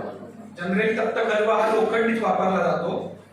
दगडाचा वापरत नाही, कारण दगड फुटू शकतो गरम झाल्यामुळे, गरम गार वगैरे टेम्परेचर डिफरन्स. त्यामुळे लोखंडीच वापरायचा असतो. लोखंडी खल इतका सहज मिळेलच नाही, पण लोखंडी वर्तुळ खल म्हणून तुम्ही एक जाड कढई वापरू शकता, जी इथे वापरलेली दिसेल. ठीक आहे, खल म्हणजे जाड एक चांगली कढई आहे, जुन्या बाजारातून विकत आणली होती आणि आतमध्ये तोच फुटायचा जो लोखंडी बत्ता असतो तो आहे. सगळी द्रव्य घातलेली आणि मर्दन चालू आहे, मात्र तप्त राहायला पाहिजे, खालून गरम राहायला पाहिजे. त्याच्यासाठी काय केलेलं तिथे तुम्हाला दिसेल, जे ग्रंथात सांगितलं त्यात तसाच फोटो येतो. अजाशक्ती तुषारनिष्ठ त्रित्रेयम भूगर्भ क्षिपेत सांगितले. अजाशकृत पाहिजे, बकरीच्या लेंग्या, तुषा म्हणजे धान्यांची तुस, हस आणि अग्नी तिसरी गोष्ट. याने तो अग्नी पेटवायचा आहे, जेणेकरून तुम्हाला माहिती असेल की अजाशकृत हे सुद्धा एक चांगलं उष्ण द्रव्य आहे.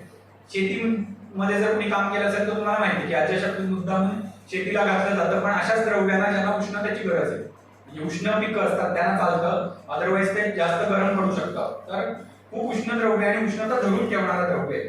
ही काही खूप इंटरेस्टिंग गोष्ट आहेत. म्हणजे ज्या काळात टेम्परेचर मेंटेन करायला कुठल्याही प्रकारचे थर्मोमीटर्स म्हणजे चेक करायला थर्मोमीटर नव्हते, कॉइल्स नव्हत्या, त्या टेक्नॉलॉजी नव्हत्या, त्या काळात यांनी नैसर्गिक गोष्टी वापरूनच कशी अग्नी मेंटेन केल्या. म्हणजे इथे अजाशकृत आहे. कुटामध्ये आपल्याला माहिती आहे उपला म्हणजे कावडंग वापरलेली असते आणि बाकी ठिकाणी कुठेतरी सांगितले की स्वेदनासाठी काय करायचं तर बांबूचं लाकूड वापरावं. जर तुम्हाला सत्वपातन करायचं असेल, भट्ट्या लावायच्या असतील तर त्याच्यासाठी खतिराचं किंवा मोहाच्या झाडाचं लाकूड वापरावं.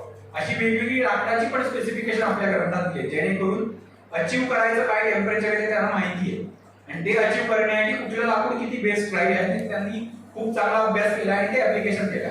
आज मग आपण टेक्नॉलॉजीचा वापर काय करू शकतो? नाही तर आपल्याला वाटेल की हेच जर सगळं करायचं तर आज आम्ही ह्या जगात आहोत, आम्ही वापरतो ते सगळं आहे टेक्नॉलॉजीचे, मोबाईल वापरतो, लॅपटॉप वापरतो आणि हे कुठलं जुन्या जमान्यातल्या गोष्टी करतोय. तर आपण फक्त तत्वती वापरतोय जी पूर्वीपासून सांगितलेली, जी शाश्वत आहे. आयुर्वेद शाश्वत आहे म्हणजे काय तर ते कायम बस्ती द्यायची झाली की ती बकऱ्याची बस्ती चालली पाहिजे आणि त्याने बस्ती दिली पाहिजे, ते शाश्वतत्व नाहीये. बस्तीने काय काय होतं ते शाश्वत. आज तुम्ही त्याच्याऐवजी कुटकासाठी दुसऱ्या गोष्टी वापरू शकता, त्या ऍप्लिकेशन सेम करणार आहे. जसं की मर्दन जर तुमचं मशीनवर होणार आहे आणि कुठेही तुमच्या प्रिन्सिपलला धक्का लागत नसेल हव्या असलेल्या, तर ते काम वापर करू शकता तुम्ही. आज तुम्ही फर्नेसेस वापरू शकता, पण जर ते एक्झॅक्ट टेम्परेचर एक्झॅक्ट पॅटर्न देणार असतील तर इथे तुम्ही मशीन वापरू शकता. भस्माला मशीन फर्नेस वापरून तेवढे इफेक्ट आणता येत नाही, कारण तो पॅटर्न एक्झॅक्ट मॅच होत नाही. इथे मात्र करता येते. तर इथे तुम्ही आता बघितलं हे ग्रंथोक्त पद्धत आहे, याच्याऐवजी तिथे तुम्हाला मशीन दिसेल. तर ते आता आपण एक विकत घेतलेलं आणि एक बनवून सुद्धा घेतलंय. आपण हाती जसा खल करतो तसं करणारं ते मशीन आहे. ते दिवस रात्र 6-7 दिवस सुद्धा चालू राहू शकतं. फॅन एवढीच फक्त पॉवर कन्झर्व करतं आणि त्याच्यावरती तो खाली फक्त अग्नी आपण सेम पेटवतो. अग्नी करायला सुद्धा तुम्ही आजकाल त्याला काहीतरी कॉईल लावून तो टेम्परेचर मेंटेन करू शकता. किंवा शांदो कुलकर्णी पुस्तक माहिती आहे का विषय आला आयुर्वेदिक औषधीकरणाबद्दल शांदो कुलकर्णींचं एक पुस्तक नसेल तर आउट ऑफ प्रिंट झेरॉक्स मिळते ती घ्या. आपल्याकडे आहे सर आहेत म्हणतात तर सरांना तुम्ही विचारून घेऊ शकता. तर ते पुस्तक जे आहे त्याच्यात तुम्ही अक्षरशः एसओपी दिल्यासारख्या दिले की त्याच्यात जेवढे कल्प दिलेत ना ते तुम्ही डोळे झाकून तसे वाचायचे तसं करायचं. सेम रिझल्ट तुम्हाला मिळणार. अजिबात विचार करावा लागत नाही. नवीन औषधीकरण आपल्याला शिकायचं असतं तेव्हा खूप बेस्ट पुस्तक आहे. त्यांनी अष्टसंस्कार डिटेल दिलेले आहेत. त्यांच्याच वाचून आम्ही पहिल्यांदा गेले होते. तर त्यांनी याच्यावर एक सोपा उपाय दिलाय की वॉटर बाथ वापरायचा. खाली एक डबा घ्यायचा गरम पाण्याने भरलेला आणि त्याच्यात ती कढई ठेवायची की ते आपोआप खल गरम राहतो. किंवा वॉटर बाथचं मशीन मिळालं तर त्या मशीन मध्ये लावायचं. तर त्याने सुद्धा खल गरम केला जाऊ शकतो. तप्त खलचा अर्थ परत वेगवेगळे प्रयोग केल्यावर लक्षात आला तो एवढाच आहे की आतलं टेम्परेचर 45 डिग्रीला गेलेलं असलं पाहिजे. तेवढे टेम्परेचर 45 to 50 अचीव्ह झाले तर कोणतेही तुम्ही टेक्निक त्याच्यासाठी वापरू शकता. 150-200 ला टेम्परेचर जाऊन चालणार नाही. हळूहळू पारा उडायला लागेल. त्यामुळे कमीत कमी अग्नीवरती ते मर्दन चालू राहील. आता तिसरा संस्कार जो येतो तो आहे मूर्छन.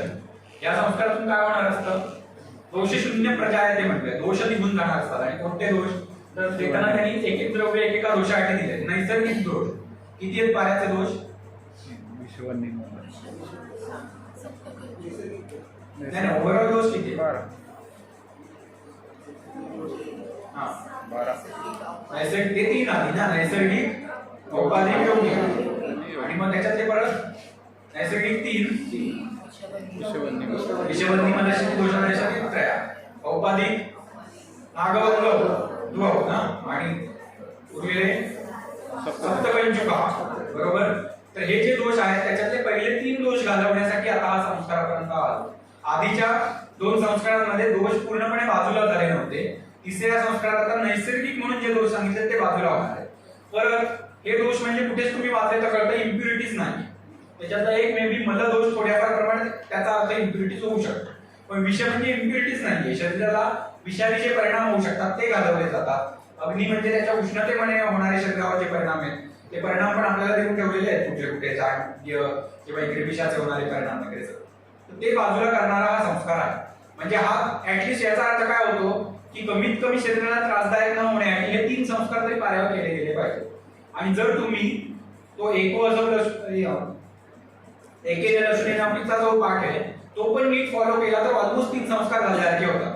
त्याच्यात सुद्धा पारा नष्टपिष्ट होण्यापर्यंत करता येऊ शकतो चांगला मर्दन करून. तर हे 3 तरी संस्कार खूप गरजेचे असतात शरीरासाठी पारा हानिकारक होऊ नये म्हणून. तर गृहकन्या मलमांती आता याच्यातली गृहकन्या म्हणजे कुमारी. कुमारी स्वरसाने मल हा दोष बाजूला होतो पाऱ्याचा. त्रिफला वल्ली नाशिनी त्रिफलाने अग्नी दोष दूर होतो आणि चित्रक मुळामुळे विष दूर होतो. आता चित्रक मूळ आहे हा. बाजारात तुम्ही गेलात मला तपस्वी सर शिकवत असते त्याच्यात सांगतीलच की बाजारात चित्रक म्हणून काय गोष्टी मिळतात. थोडं मिळतात कधी कधी तर ती चित्रकाची एक कसली ती सर सांगू शकते. पण मूळ हवं असेल तर खरंच आहे का विकणारा तो बघावं लागतं. अदरवाईज स्वतः जमवायचं. कधी कधी बाजारातून जर मूळ आणलं पोतभर तर गंमत अशी असते की त्याच्या बाजूची जी मुळं असतात ती औषधीकरणातले एक छोटे खाचकळ घेत काही की ते पोत्यामध्ये खाली पडलेले असतात. म्हणजे एका वैद्याने सांगितलं होतं त्याने एकदा बघितलंय का फार्मसीमध्ये काम चालू होतं त्या कामगाराने पोतं फक्त असं उलट केलं तर मुळं त्या पिशवीतच राहिली मुळाची साल आणि मधला फक्त भाग सगळा मिल मध्ये गेला आणि त्याची पावडर झाली. म्हणजे जी गोष्ट हवी आहे ती पोत्याबरोबर फेकली गेली कारण ती खूप पातळ आहे ती खाली पडून राहते पोत्यामध्ये. तर ते लक्ष द्यावं लागतं अशा गोष्टीकडे औषधीकरण. तर ती खरी जास्त कटू रसाची असते तिच्यात खरे गुणधर्म जास्त आहेत. तर ती मूळ आपल्याला जमून आणावं लागतं आणि तो काय करतो तो विष दोष दूर करतो. या तिघांबरोबर आता प्रोसेस काय करायची पुन्हा सेम जी आधी केली होती तीच तप्त गर्भ घेऊन घोटत बसायचं. फक्त याला 3 दिवस असं काही कालमान दिलेलं नाही. आधी कालमान दिलेलं होतं. इथे एवढंच सांगितलंय की जोपर्यंत तो नष्टपिष्ट होत नाही तोपर्यंत ते करायचं असतं. आणि मग 7 वेळा दिलंय पण टीकाकार सांगतात की 7 वेळाची गरज देहावासाठी नसते धातुवादासाठी करावं. तुम्ही शरीरासाठी वापरताना एकदा केलं तरी पुरेसं असतं. तर नष्टपिष्ट म्हणजे काय हे हा संस्कार एक इंटरेस्टिंग असतो आपल्याला बघण्यासाठी. तुम्ही ते आता बघाल ते मटेरियल सगळं काळं काळं होत गेलंय. त्या लोखंड आणि त्रिफळाचा जेव्हा संयोग होतो तेव्हा तुम्हाला माहिती असेल काळा रंग उत्पन्न होतो. लोखंड त्रिफळा किंवा लोखंड गुळ या गोष्टी, आणि जाणून बुजून त्याचे पाक लोखंडातच करायला सांगितले. गुळाचा पाक, त्रिफळाचा पाक, काही रसायनाचा. तर ते काळा काळा होता त्याच्यात आता दिसत असेल सुट्टा पारा दिसतच नाही आपल्याला. सगळे छोटे छोटे पाऱ्याचे कण होऊन गेले. आणि जेव्हा ते भरपूर पाणी घालून आपण त्रिफळा आणि ती सगळी द्रव्य धुवून टाकतो आणि खाली पारा जो उरतो तो तसा उरतो. त्या ताटात तुम्हाला दिसत असेल तो पूर्ण नष्टपिष्ट झालेला पारा. तुम्हाला एकही पाऱ्याचा थेंब दिसत नसेल. लिक्विड अजिबात फॉर्म नाही. सगळा पारा लोण्यासारखा तयार झालाय. तुम्ही हाताने उचलू शकता. त्याच्यात फोटो आहे पण तसा. तुम्ही आता त्या पाऱ्याला हाताने उचलू शकता. अत्यंत लोण्यासारखा मऊ पारा होतो. आणि इंटरेस्टिंग गोष्ट ही आहे की आम्ही पहिल्यांदा याच्यातले काही फोटो पहिल्या संस्काराचे 2019 एप्रिलला मी पहिल्यांदा संस्कार मी आणि त्या गौरवदादाने केले होते. त्या प्रत्येक संस्काराची आम्ही सॅम्पल ठेवली आहेत. तो नष्टपिष्ट असा पारा आजही तसाच आहे. म्हणजे किती आता वर्ष आहे, जवळजवळ 4 वर्ष होत आली तरी सुद्धा तो पारा तसाच्या तसाच राहील. म्हणजे हे त्या संस्काराचं महत्व आहे. आता इतके दिवस झाले चुकला असेल पण तो काही बदलत नाहीये. तो पुढच्या संस्कारात मात्र होता तसा पुन्हा होणार. तर असा स्वरूप येतं त्याला. त्याच्यात पाण्याची जलगती भरपूर आपल्याला बाजूला दिसते. ते सगळे जे असे मध्ये मध्ये पाण्यामध्ये जे दिसते त्या काळ्या पाण्यामध्ये ते सगळे जलगतीने जाणार पाणी. हा आता जो लेटेस्ट संस्कार केला तेव्हाचा अजून मस्त झाला होता नष्टपिष्ट. अजिबातच सुट्टा पारा आता राहिला नाही. एकदम सूक्ष्म आणि एकदम असा दोन्ही संधी वाटावा असा झाला. तर ह्या संस्कारामध्ये फल तर दिले की 3 दोष दूर होतात नैसर्गिक, पण सिद्धी परीक्षा पण दिली की नष्टपिष्टत्व आलं पाहिजे. बाकी संस्कारांचा प्रॉब्लेम आहे की सिद्धी परीक्षाच नाही. तुम्ही स्वेदन करायचं, स्वेदन झालं की कसं ओळखायचं काही नाही. 72 तास स्वेदन करा संपला विषय. मर्दन करा, 72 तास मर्दन करा, तिथे संपून जातं. इथे मात्र नष्टपिष्ट पारा झाला पाहिजे. जर पारा सुट्टा असेल तर संस्कार पुन्हा करा, पुन्हा चांगलं नष्टपिष्टत्व येऊ दे. जोपर्यंत सगळ्याच्या सगळा असा होत नाही तोपर्यंत. पुढचा संस्कार आहे तो उत्थापन. आता जो आधीचा पारा होता त्याला पुन्हा होता तसा त्याला बनवायचा. आपल्याला पुन्हा लिक्विड स्वरूप घेऊन यायचं. तर खाली तो बघतोय आपण तसाच आहे आणि वरच्या याच्यात तो हळूहळू उत्थापित झालाय. याच्यामध्ये निंबुकाधिकम उत्थापयेत सुद्धा आतपे निंबुकार देतात. तर आतपामध्ये उन्हामध्ये बसून पुन्हा त्याचा कलच करायचा असतो. फक्त कधीपर्यंत तो पारा पुन्हा होता तसा बनत नाही, लिक्विड होत नाही तोपर्यंत. आणि ते करण्यासाठी तुम्हाला शक्यतो आम्लद्रव्य वापरायचं असतं. कांजी तरी घालायची किंवा लिंबू रस घालायचा. आता त्याच्यात काही उपाय दिलेत. एक तर निंबूक म्हटलंय किंवा जले शोषणार नालेलवा, उष्ण जल किंवा उष्ण आरण म्हणजे कांजी म्हटलीये. त्याने एक साधना वृत्ती तो पाहिजे. म्हणजे फक्त धावन जे म्हटलं आपण संस्कारानंतर तर ते केल्यानंतरच पारच उत्थापित होईल. किंवा म्हटलं आतपे निंबुकादितम ते मर्दन करायचं त्याने होईल. किंवा उत्थापनावशिष्टम तू चूर्ण पातन यंत्र काही धुतो. किंवा तिसरी गोष्ट दिली पातन करायचं म्हणजे उत्थापित होतो. ह्या गोष्टी कशा असतात माहितीये का? पुन्हा हा श्लोक वाचून आपल्याला कळत नाही म्हणजे करायचं काय. आतपक घेऊन बसायचं की नक्की पातन करायचं. पातन तर पुढचा संस्कार आहे खरा तर. मग पातन करायचं की नुसतं धावन करायचं म्हणजे उत्थापित होईल. तर परत परत जेव्हा तुम्ही रिपीटेड करता ना, आता आमच्या आतापर्यंत 6 बॅचेस झाल्या अष्टसंस्कारच्या. लेटेस्ट 6व्या वेळ केला. तर याच्यावरून ज्या गोष्टी लक्षात आल्या त्यानुसार या ग्रेड्स आहेत त्याने तुम्हाला अजून सिद्धी परीक्षा करते. म्हणजे जर तुमचा पारा फक्त धावनानेच उत्थापित झाला तर तो खूप कमी नष्टपिष्टत्व त्याला आलं होतं. जर तुमचा पारा मर्दन करावं लागलं उन्हात बसून तर अजून चांगलं म्हणजे मध्यम म्हणू शकतो आपण.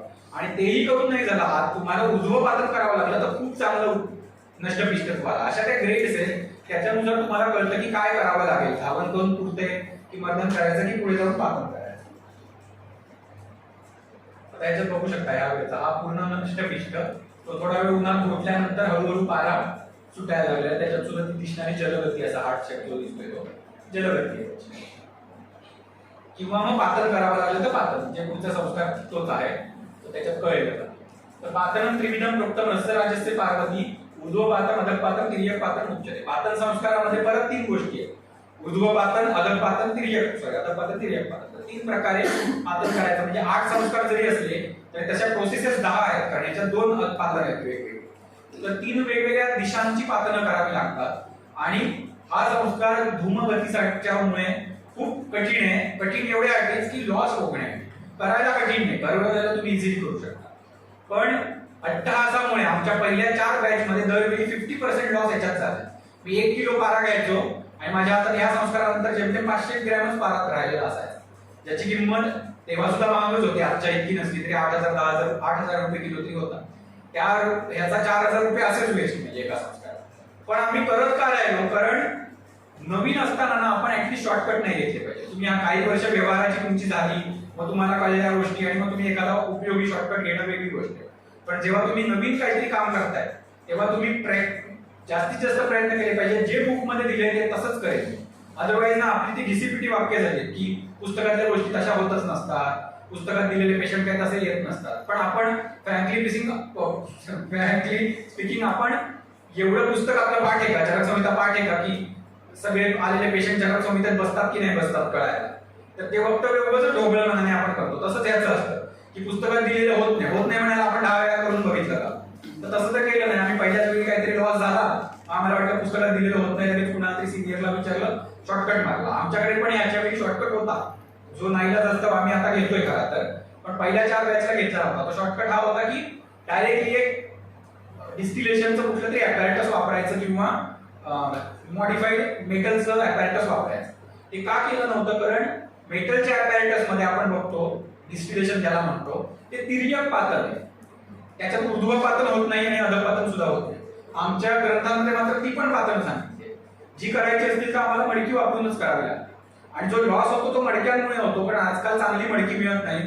आपल्या ग्रंथकारांना अपेक्षित आहे की आपण माती सुद्धा आपल्याला हवी तशी बनवून घ्यावी, त्याची मडकी त्याची यंत्र बनवून घ्यावी, जे करणारं अजून तरी मिळालं नाही. आता मला लेटेस्ट इंस्टाग्राममुळे गोव्याचा एक रेफरन्स मिळाला जो बनवून देतो म्हणालाय आता, पण तो पॅशनेटली पॉटरीमध्ये पडलेला माणूस, तो एखादच बनवून देईल. अदरवाईज तुम्ही इथे गेलात जर कुंभारवाड्यात तर हे सगळे आता ट्रेडिंग करणारे लोक झालेले आहेत, ते स्वतः बनवणारे खूप रेअरली आहेत. बनवत असले तरी त्याला माहिती नसते हिटिंग म्हणजे काय, किती टेम्परेचर सहन करेल वगैरे वगैरे. तर त्यामुळे मडकी चांगली नसल्यामुळे लॉस होतो. पण पहिले 4 वेळा तो होणार माहिती असूनही आम्ही ग्रंथात सांगितले ती गोष्ट घडते कशी हे बघायला दरवेळी केलं आणि त्याचे काही परिणाम मात्र नक्की चांगले बघायला मिळाले. त्यामुळे ऍटलीस्ट माहिती आहे की भविष्यात जाऊन आपल्याला काय करायचं. आता तरी काही वेळा शॉर्टकट घ्यावा लागतोय, कारण दरवेळी आता 50% झेपत नाही. आता मध्ये तर 15,000 रुपयाला पारा पोहोचला होता आणि त्याचे 50% लॉस करायला चालू होतो 2 किलो पारा घेऊन. ते खूप महाग होतं आणि त्याचा त्रास आपल्याला महाग होण्यापेक्षा पेशंटला औषध खूप महाग झालं. म्हणून नाईलाज असतो थोडा सध्या शॉर्टकट चालू आहे, फक्त ती एक पातळच करतो सध्या आम्ही. पण करताना मात्र पहिल्या 4 वेळी तरी ऍटलीस्ट करून बघितलेलं. तर आधी असतं ऊर्ध्व पातळ. तर ऊर्ध्व पातळ यंत्र आपण तिथे बघतोय. अगदी मडक्याची डायमेन्शन वगैरे आपल्या ग्रंथात दिली आहे, ते तुम्ही वाचू शकता. परीक्षेला वगैरे त्या गोष्टी उपयोगाच्या नक्की होऊ शकतात. पण प्रॅक्टिकली त्या डायमेन्शनची मिळतीलच अशी नाही मडकी, आणि तुमचा पारा किती आहे त्याच्यानुसार डायमेन्शन बदलू शकतात. पण महत्वाचा रूल काय असतो या पातळामध्ये, मडकी कशी सांगितली त्यांच्या तोंडांबद्दल एक रूल वाचले तुम्ही अष्टसंस्कार वाचले, काय सांगितलंय त्यांची मुख कशी असावी जॉईन होताना. अध जे आहे खालच्या मडकं जे आहे त्याचं मुख हे वरच्या मडक्यामध्ये गेलं पाहिजे. का तसं उलट असेल तर पाण्याच्या वाफा अशा बाजूने पण निघून जातील ना होल मिळाला.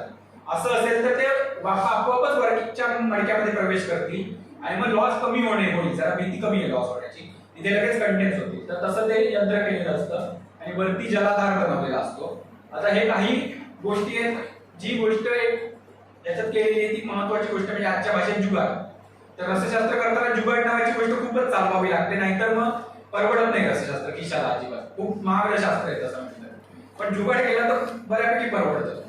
तर तुम्हाला जवळपास काय आहे तुमच्या त्याच्यावर लक्ष घेऊन त्याच्यातून मी यंत्र कसं डेव्हलप करेल वगैरे बघा.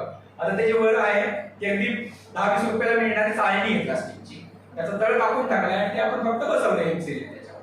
तो याला होऊन गेला. परत खूप वेगळी माती पाहिजे, जलमृत्तिका पाहिजे वगैरे असं काहीच करायची गरज पडणार.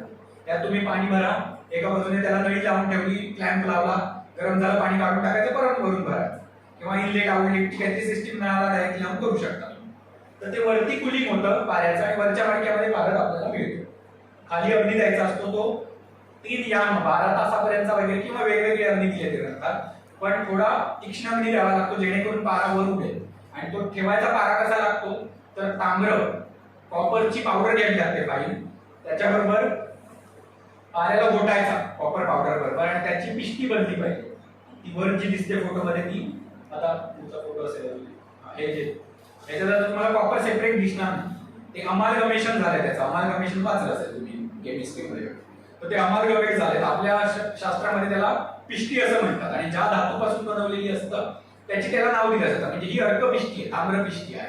जर सुवर्ण घालून बनवलं तर सुवर्णपिष्टी असते, जसत घातलं तर जसत पिष्टी होते. तर ही ताम्र घालून बनवलेली पिष्टी आहे, ती त्या खालच्या मडक्यात ठेवलेली आहे आणि त्याला अग्नी दिलेला आहे, जो नंतर फक्त पारा वर जाणार आहे आणि ताम्र खाली राहणार आहे.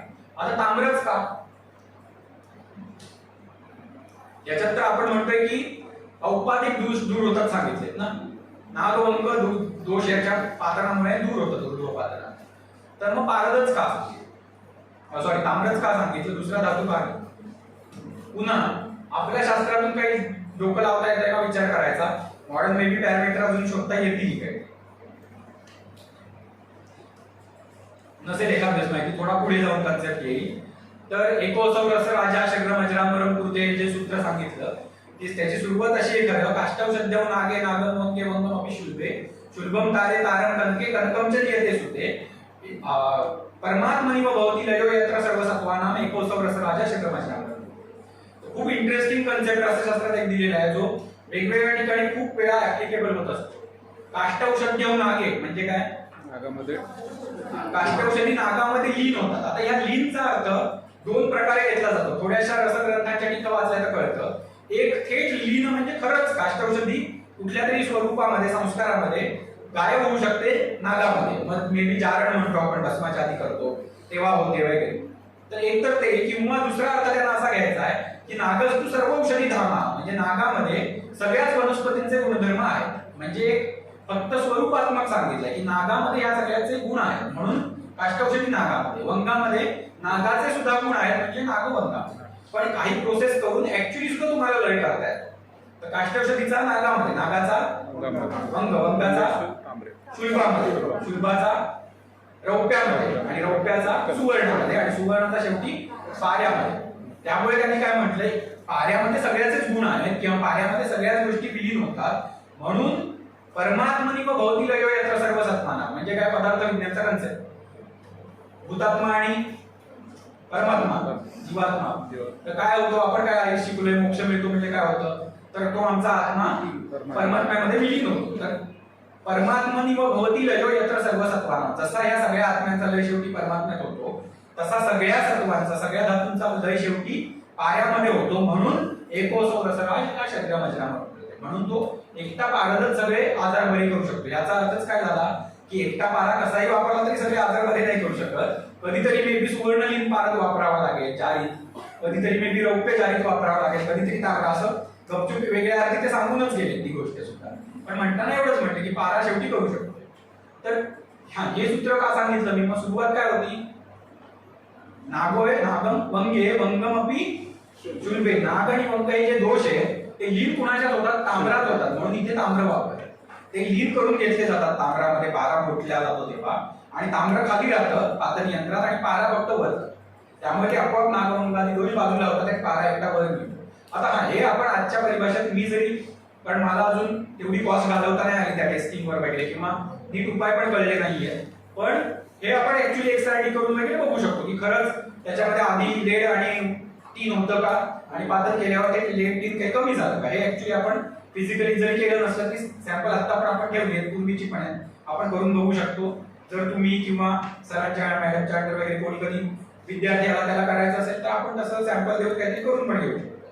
तर ते काम करता येते. आता ती धूमगती आहे ती तुम्हाला दिसतंय, तो जो काही दोघांचा संधिबंध असतो त्या संधिबंधामध्ये कधीतरी होल राहतो आणि तिथून पारच जायला लागतो.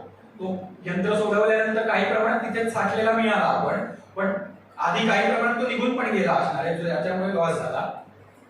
इथे दिसेल तुम्हाला धूमगती, ते छोटे छोटे जे कण दिसत आहेत हे संस्कार चालू असतानाचा धूम तिथे कलेक्ट झालाय म्हणून ती गती आपल्याला कळते फोटोमध्ये. ऍक्च्युअली धूम दिसू नाही शकणार आपल्याला, धूम म्हणजे दूर होऊन तो निघून जाईल. आणि आता हे एक लक्षण अजून ओळखता नाही आलंय, पण कधी कधी पातन होऊन सुद्धा जर चांगलं पातन झालं नसेल, काही प्रमाणात इम्प्युरिटीज असतील, तर तुम्ही त्या पातन झालेल्या पाऱ्यातून काहीतरी डीप करून काढलं, जशी आता बोटच अशी केलेली आहे, तर त्याच्यावर त्या पाऱ्याची लेयर तयार होते. ही लेयर का झाली म्हणजे पारा पूर्ण लिक्विड फॉर्म मध्ये नाही, काहीतरी अजून पिष्टी फॉर्म मध्ये पातन होऊन सुद्धा. म्हणून मे बी त्यांनी परत परत पातन करायला लावली की एकाच पातनामध्ये तुमचा पारा प्युअर होणार नाही तर पुन्हा पुन्हा करा. पण तुम्ही वापरता ती मडकी सुद्धा शेवटी काहीतरी मिनरल्स असणारी आहेत, कधी कधी त्याच्यातून सुद्धा इम्प्युरिटी येऊ शकते ही सुद्धा शक्यता आहे. म्हणून मे बी मृत्तिका पण कशी असावी हे आपण आधी बघायचं आहे. इतकी स्पेसिफिकेशन दिवस दिवस आणत जायचे. पण हे काही गोष्टी अनुभव करायला खूप छान असतात की असं तुम्हाला पारा उचलता येणं, त्याची लक्षणं बघता येणं. आणि ही लक्षणं मग धातुवादाचे ग्रंथ वाचता तेव्हा एक्झॅक्टली दिलेली पण आहेत की किती प्रमाणात इम्प्युरिटी असेल तर पारा खिरीसारखा दिसतो, पारा दंडधारी होतो, पारा नवनीतासारखा होतो. त्या लक्षणावरून किती प्रमाणात इम्प्युरिटी आहे ते ओळखता येतं असं धातुवादामध्ये सूत्र आहे. आता तेवढी सूत्र मी सांगत नाही बसत सगळी. आणि हे खाली राहिलेलं तांबर त्याचं एक खूप छान असतं रूप. आता तुम्हाला दिसतच आहे म्हणजे असे वेगवेगळे तुम्ही तांबर भस्म जरी बनवलं तरी सुद्धा तुम्हाला पहिल्या काही मिनिटांमध्ये की हे वर्ण बघायला मिळतात. असे सप्तरंगी बनल्यासारखे बनतात. आणि कधी कधी पुढच्या पुटामध्ये त्याला मोरपिसासारखा रंग येतो. मोरपिसाचा आणि तांबराचं रिलेशन आहे माहितीये ना. मोराच्या पिसांमध्ये तांबर असतं म्हणून तुम्हाला त्याचा सत्वपातनाचा पण विधी दिला आहे मयूरपिच्छाचा. आणि म्हणूनच तुम्ही मयूरपिच्छा मशी छर्दीमध्ये वगैरे आमाशय व्याधीमध्ये वापरू शकता. जे तांबराचंच एक प्रकारे स्वरूप आहे. तांबर तुम्ही जितक्या सेफली वापरू नाही शकणार तितकं तुम्ही इझिली नैसर्गिक द्रव्य मयूरपिच्छा वापरू शकाल ज्याच्यात तांबराचे गुणधर्म येतीलच आणि सेफली काम पण आपल्याला करून घेत आहे. म्हणजे हा घरगुती उपायांपैकी एक सोपा उपाय आहे जर माहिती नसेल. मी जिथे माझा जिथे जन्म आला ते आम्ही तळ कोकणामधलं एकदम इंटेरियरचं एक गाव आहे. तर तिथे डॉक्टर वगैरे लगेच काही संबंध नसायचा आणि इमर्जन्सीला जायला सुद्धा दीड 2 तासानंतर डॉक्टर अवेलेबल होता. मग तेव्हा लहानपणी जे जे काही आजार झाले त्यातला मेजर आजार आमाशयाशी रिलेटेड छर्दी होतात वगैरे. तर मेजर ऑफ द मला तरी स्वतःला जेवढ्या काही छर्दी लहानपणी झाल्या असतील माझी आई लगेच उलटी होते म्हटली की जायची मोराचं पीस आणणार चुलीतल्या निकाऱ्यावर ठेवायची त्याची राख लगेच मधातून चाटून द्यायची की उलटी थांबून जाते. एकदम साधा सोपा उपाय. आणि ते तांबराचं गर्भशास्त्रातल्या ऍप्लिकेशन परंपरेमध्ये आले आणि तेच तांबरामध्ये आपल्याला रंगही बघायला मिळतात. म्हणजे पुन्हा मगाशी जे मी म्हणत होतो ना की फक्त मेटल्स आणि मिनरल्स किती प्रमाणात आहेत वगैरे फिजिकल न बघता तुम्ही काही ऑब्झर्वेशन करत राहायला पाहिजे. तर आपल्याला कळेल की आपल्या शास्त्रकारांनी नक्की जगाकडे कोणत्या दृष्टीने बघितलं आणि त्याला गोष्टी सुचल्या कशा असतील. मग मे बी आपल्याला नवीन अनुत्तर रोगांबद्दल काही गोष्टी सुचतील. नेहमी न वापर केलेल्या गोष्टी मात्र ज्या रोजच्या आहारात आल्या रोजच्या औषधात आल्या त्याच्याबद्दल काही गोष्टी सुचतील. अशी रिलेशन शोधायला लागलो आपण. आणि हा वरच्या पाठामध्ये आलेला नंतर प्रश्न एकत्र केलेला तो पारद आहे ऊर्ध्वपतन झाला ते खाली तांबडा. आता हा पुढचा संस्कार आहे अधपातन. अधपातन म्हणजे मगाशी जे असं यंत्र होतं ते आता एक्झॅक्टली असं होतं. यंत्र उलट ठेवावं लागतं आणि पारा आता वरच्या मडक्याला लावलेला असतो आणि खालच्या मडक्यामध्ये पाणी असतं. जो हा पारा आहे त्याच्यात ज्या काही संस्कार वनस्पती सांगितल्या त्याच्याबरोबर घोटून वनस्पती बरोबर तो पुन्हा नष्टपिष्ट झालाय. त्याला लेप लावलेला आहे वरच्या मडक्याला आणि आता उलट यंत्र ठेवलंय. फक्त एवढंच की वरच्या आधीच्या यंत्रामध्ये वरच्या मडक्यावरती पाणी ठेवलं होतं आपण कारण आत कसं ठेवणार ना उलट. आता मात्र उलट आहे. खालच्या मडक्याच्या आतमध्ये पाणी डायरेक्टली ठेवतो आपण. त्याच्यावर वरचं मडकं बसवतो संधिबंधन करतो आणि वरती अग्नी पेटवतो पूड देतो एक आपण आणि मग ते असं वरती परत एक जुगाड येतो की पत्र असा लावून तुम्ही त्याच्यामध्ये पूड देऊ शकता. आणि मग तो खाली पारा काही प्रमाणात पाण्यात आत गेलाय मात्र जलगती परत दिसते पण ती आता वाढली आहे. म्हणजे मगासपासून जलगतीचे का फोटो ठेवलेत माहितीये का. पुढचा जसा संस्कार करत जाल ना तुम्ही तसं लक्षात येतो तुमच्या जलगतीचं प्रमाण वाढतंय. म्हणजे पारात पाण्यावर तरंगायचं प्रमाण वाढायला लागलंय. पुन्हा याला वेट वाईज काहीच डिफरन्स मिळणार नाही मर्क्युरीमध्ये. वेट उलट लॉस होत चाललाय. पण गमतीशीर भाग आहे की गुणांच्या दृष्टीने बघितलं तर ह्याचा अर्थ लघुत्व नावाची गोष्ट आम्ही काहीतरी ऑब्झर्व करू शकतो की आधी जो पारा पाण्यावर तरंगत होता त्याच्यापेक्षा पुढे पुढे म्हणजे तिर्यक पातळीला तर खूप प्रमाणात पारा पाण्यावरच असतो. त्याचा फोटो आहे वर ठेवलेला. आता याच्यात गंमत काय माहितीये का कधी कधी आपण आपली नेहमीची लॉजिक वेगळी लावतो आणि होत असतं वेगळं. म्हणजे हा संस्कार करताना मला वाटायचं की त्या वरच्या मडक्यात पारा आहे लावलेला बरोबर ना आणि वरती देणार कूट आपण. आता ही होती तर पिष्टीचं उत्थापन कसं होतं तर कधी कधी धावन करून आणि आतपामध्ये सुद्धा होतं. इथे तर आम्ही अख्खं कूट लावणार होतं. कूट लावलेला तो पारा असा पाण्याला होईल आणि धडकण खाली पडेल. ह्यासाठी एवढा संस्कार कशाला करायचा म्हणजे फक्त पारा पातळ करायला. मग त्यापेक्षा असा ओतला तरी काय अधपातनच होईल की त्या पायाचं. पण तसं नाही होत. जेव्हा प्रॅक्टिकली केलं तेव्हा कळतं ते टेम्परेचर इतकं पटकन रेज होतं की पारा लिक्विड फॉर्म मध्ये न जाता वेपर फॉर्म मध्ये जातो आतमध्ये आणि तो हळूहळू वेपर सगळे भरले जातात आणि खालच्या पाण्याला जशा जशा टेकतील त्या वेपर्स तशा कंडेन्स होतात आणि मग खाली पारा बसायला लागतो. आणि मग काही प्रमाणात मात्र थेंब पडत असतात त्याचा आवाज पण ऐकायला येतो. पण मेजर ऑफ द पारा वेपर फॉर्म मध्ये असतो. म्हणजे गती त्या वेपरची गती येते ती जी तुम्हाला सांगितली ना ऊर्ध्वपतन अधःपातन तिर्यक पातन त्या पाऱ्याच्या धूम कशा दिशेला जातो त्याच्यावरून त्याला गती सांगितली आणि त्या 3 प्रकारच्या गती दिल्या. आणि हे तिर्यक पातळ परत एकदा तांबऱ्याबरोबर पिष्टी बनवायची असते आणि आता यंत्र जे असं मग असं झालं होतं ते असं आडवं ठेवायचं. ज्या मडक्यात पारा आहे तो आगीवरती राहणार आहे तिकडे, इकडे मडक्यामध्ये जितकं शक्य होईल तेवढं पाणी ठेवलं त्या लेवलपर्यंत, म्हणून जरा मडकं मोठं घेतलं की पाणी राहतं त्याच्यात. आता तिथल्या फ्युम्स आडव्या जातील आणि दुसऱ्या मडक्यातल्या पाण्याला टेकतील आणि मग कंडेन्स होईल. आणि मग आता आपण बघू शकतो सगळ्यात जास्त पारा पाण्यावर तरंगताना दिसतोय, मग अशी एवढा नव्हता. आता त्या पाण्यामध्ये तो बराचसा पारा पाण्यावरच वाटतोय आपल्याला तरंगताना. तो जड आहे अजूनही, त्यामुळे थोडंसं डिप्रेशन दिसतात पाण्यावरती, पण तो बुडत नाही. ऍक्च्युली माहिती आहे ना स्पेसिफिक ग्रॅव्हिटी किती आहे? 13 पॉइंट समथिंग. तर म्हणजे पारा हा पाण्यापेक्षा 13 पट जड, पण आता तो पाण्यावरती तरंगतो. आता त्याची याचा अर्थ मी लगेच असं विधान करणार नाही की स्पेसिफिक ग्रॅव्हिटी बदलली. ते छोटे छोटे कण आहेत म्हणून तो तरंगतोय. आता परत तुम्ही एकत्र गोळा कराल तो पाण्यामध्ये बुडणारच आहे. पण ह्या गोष्टी ऑब्झर्व करून आपण नक्की काय बदल होत असतील याच्यावर विचार करण्याची गरज आहे. हे मी जे प्रेझेंटेशन देतोय हे फुल प्लेज अष्टसंस्काराचं प्रेझेंटेशन नाही. याच्यात कितीतरी गोष्टी करण्यासारख्या आहे. ही एक स्टेप आहे की हा ऍटलीस्ट आपण बरेचदा करत नाही ते आम्ही बरेचदा करून तरी बघतोय.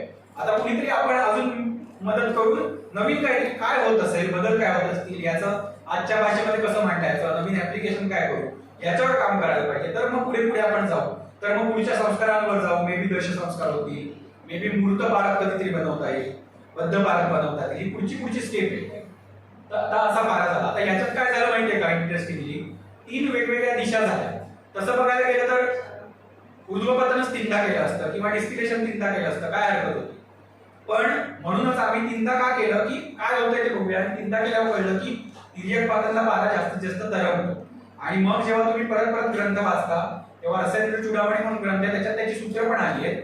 विभागेन विपाकेन द्रव्येन अन्येन योगता पात्रांतर परिक्षेपात गुणास्वी विविधा, की विभागेन विपाकेन पुन्हा पुन्हा तुम्ही पाक करता, द्रव्येन अन्येन योगता वेगवेगळ्या द्रव्यांबरोबर पाक करता. एकदा तांबऱ्याबरोबर असतो, एकदा वनस्पतींबरोबर असतो, पुन्हा तांबऱ्याबरोबर किंवा काही ग्रंथांमध्ये अभ्रक सांगितले.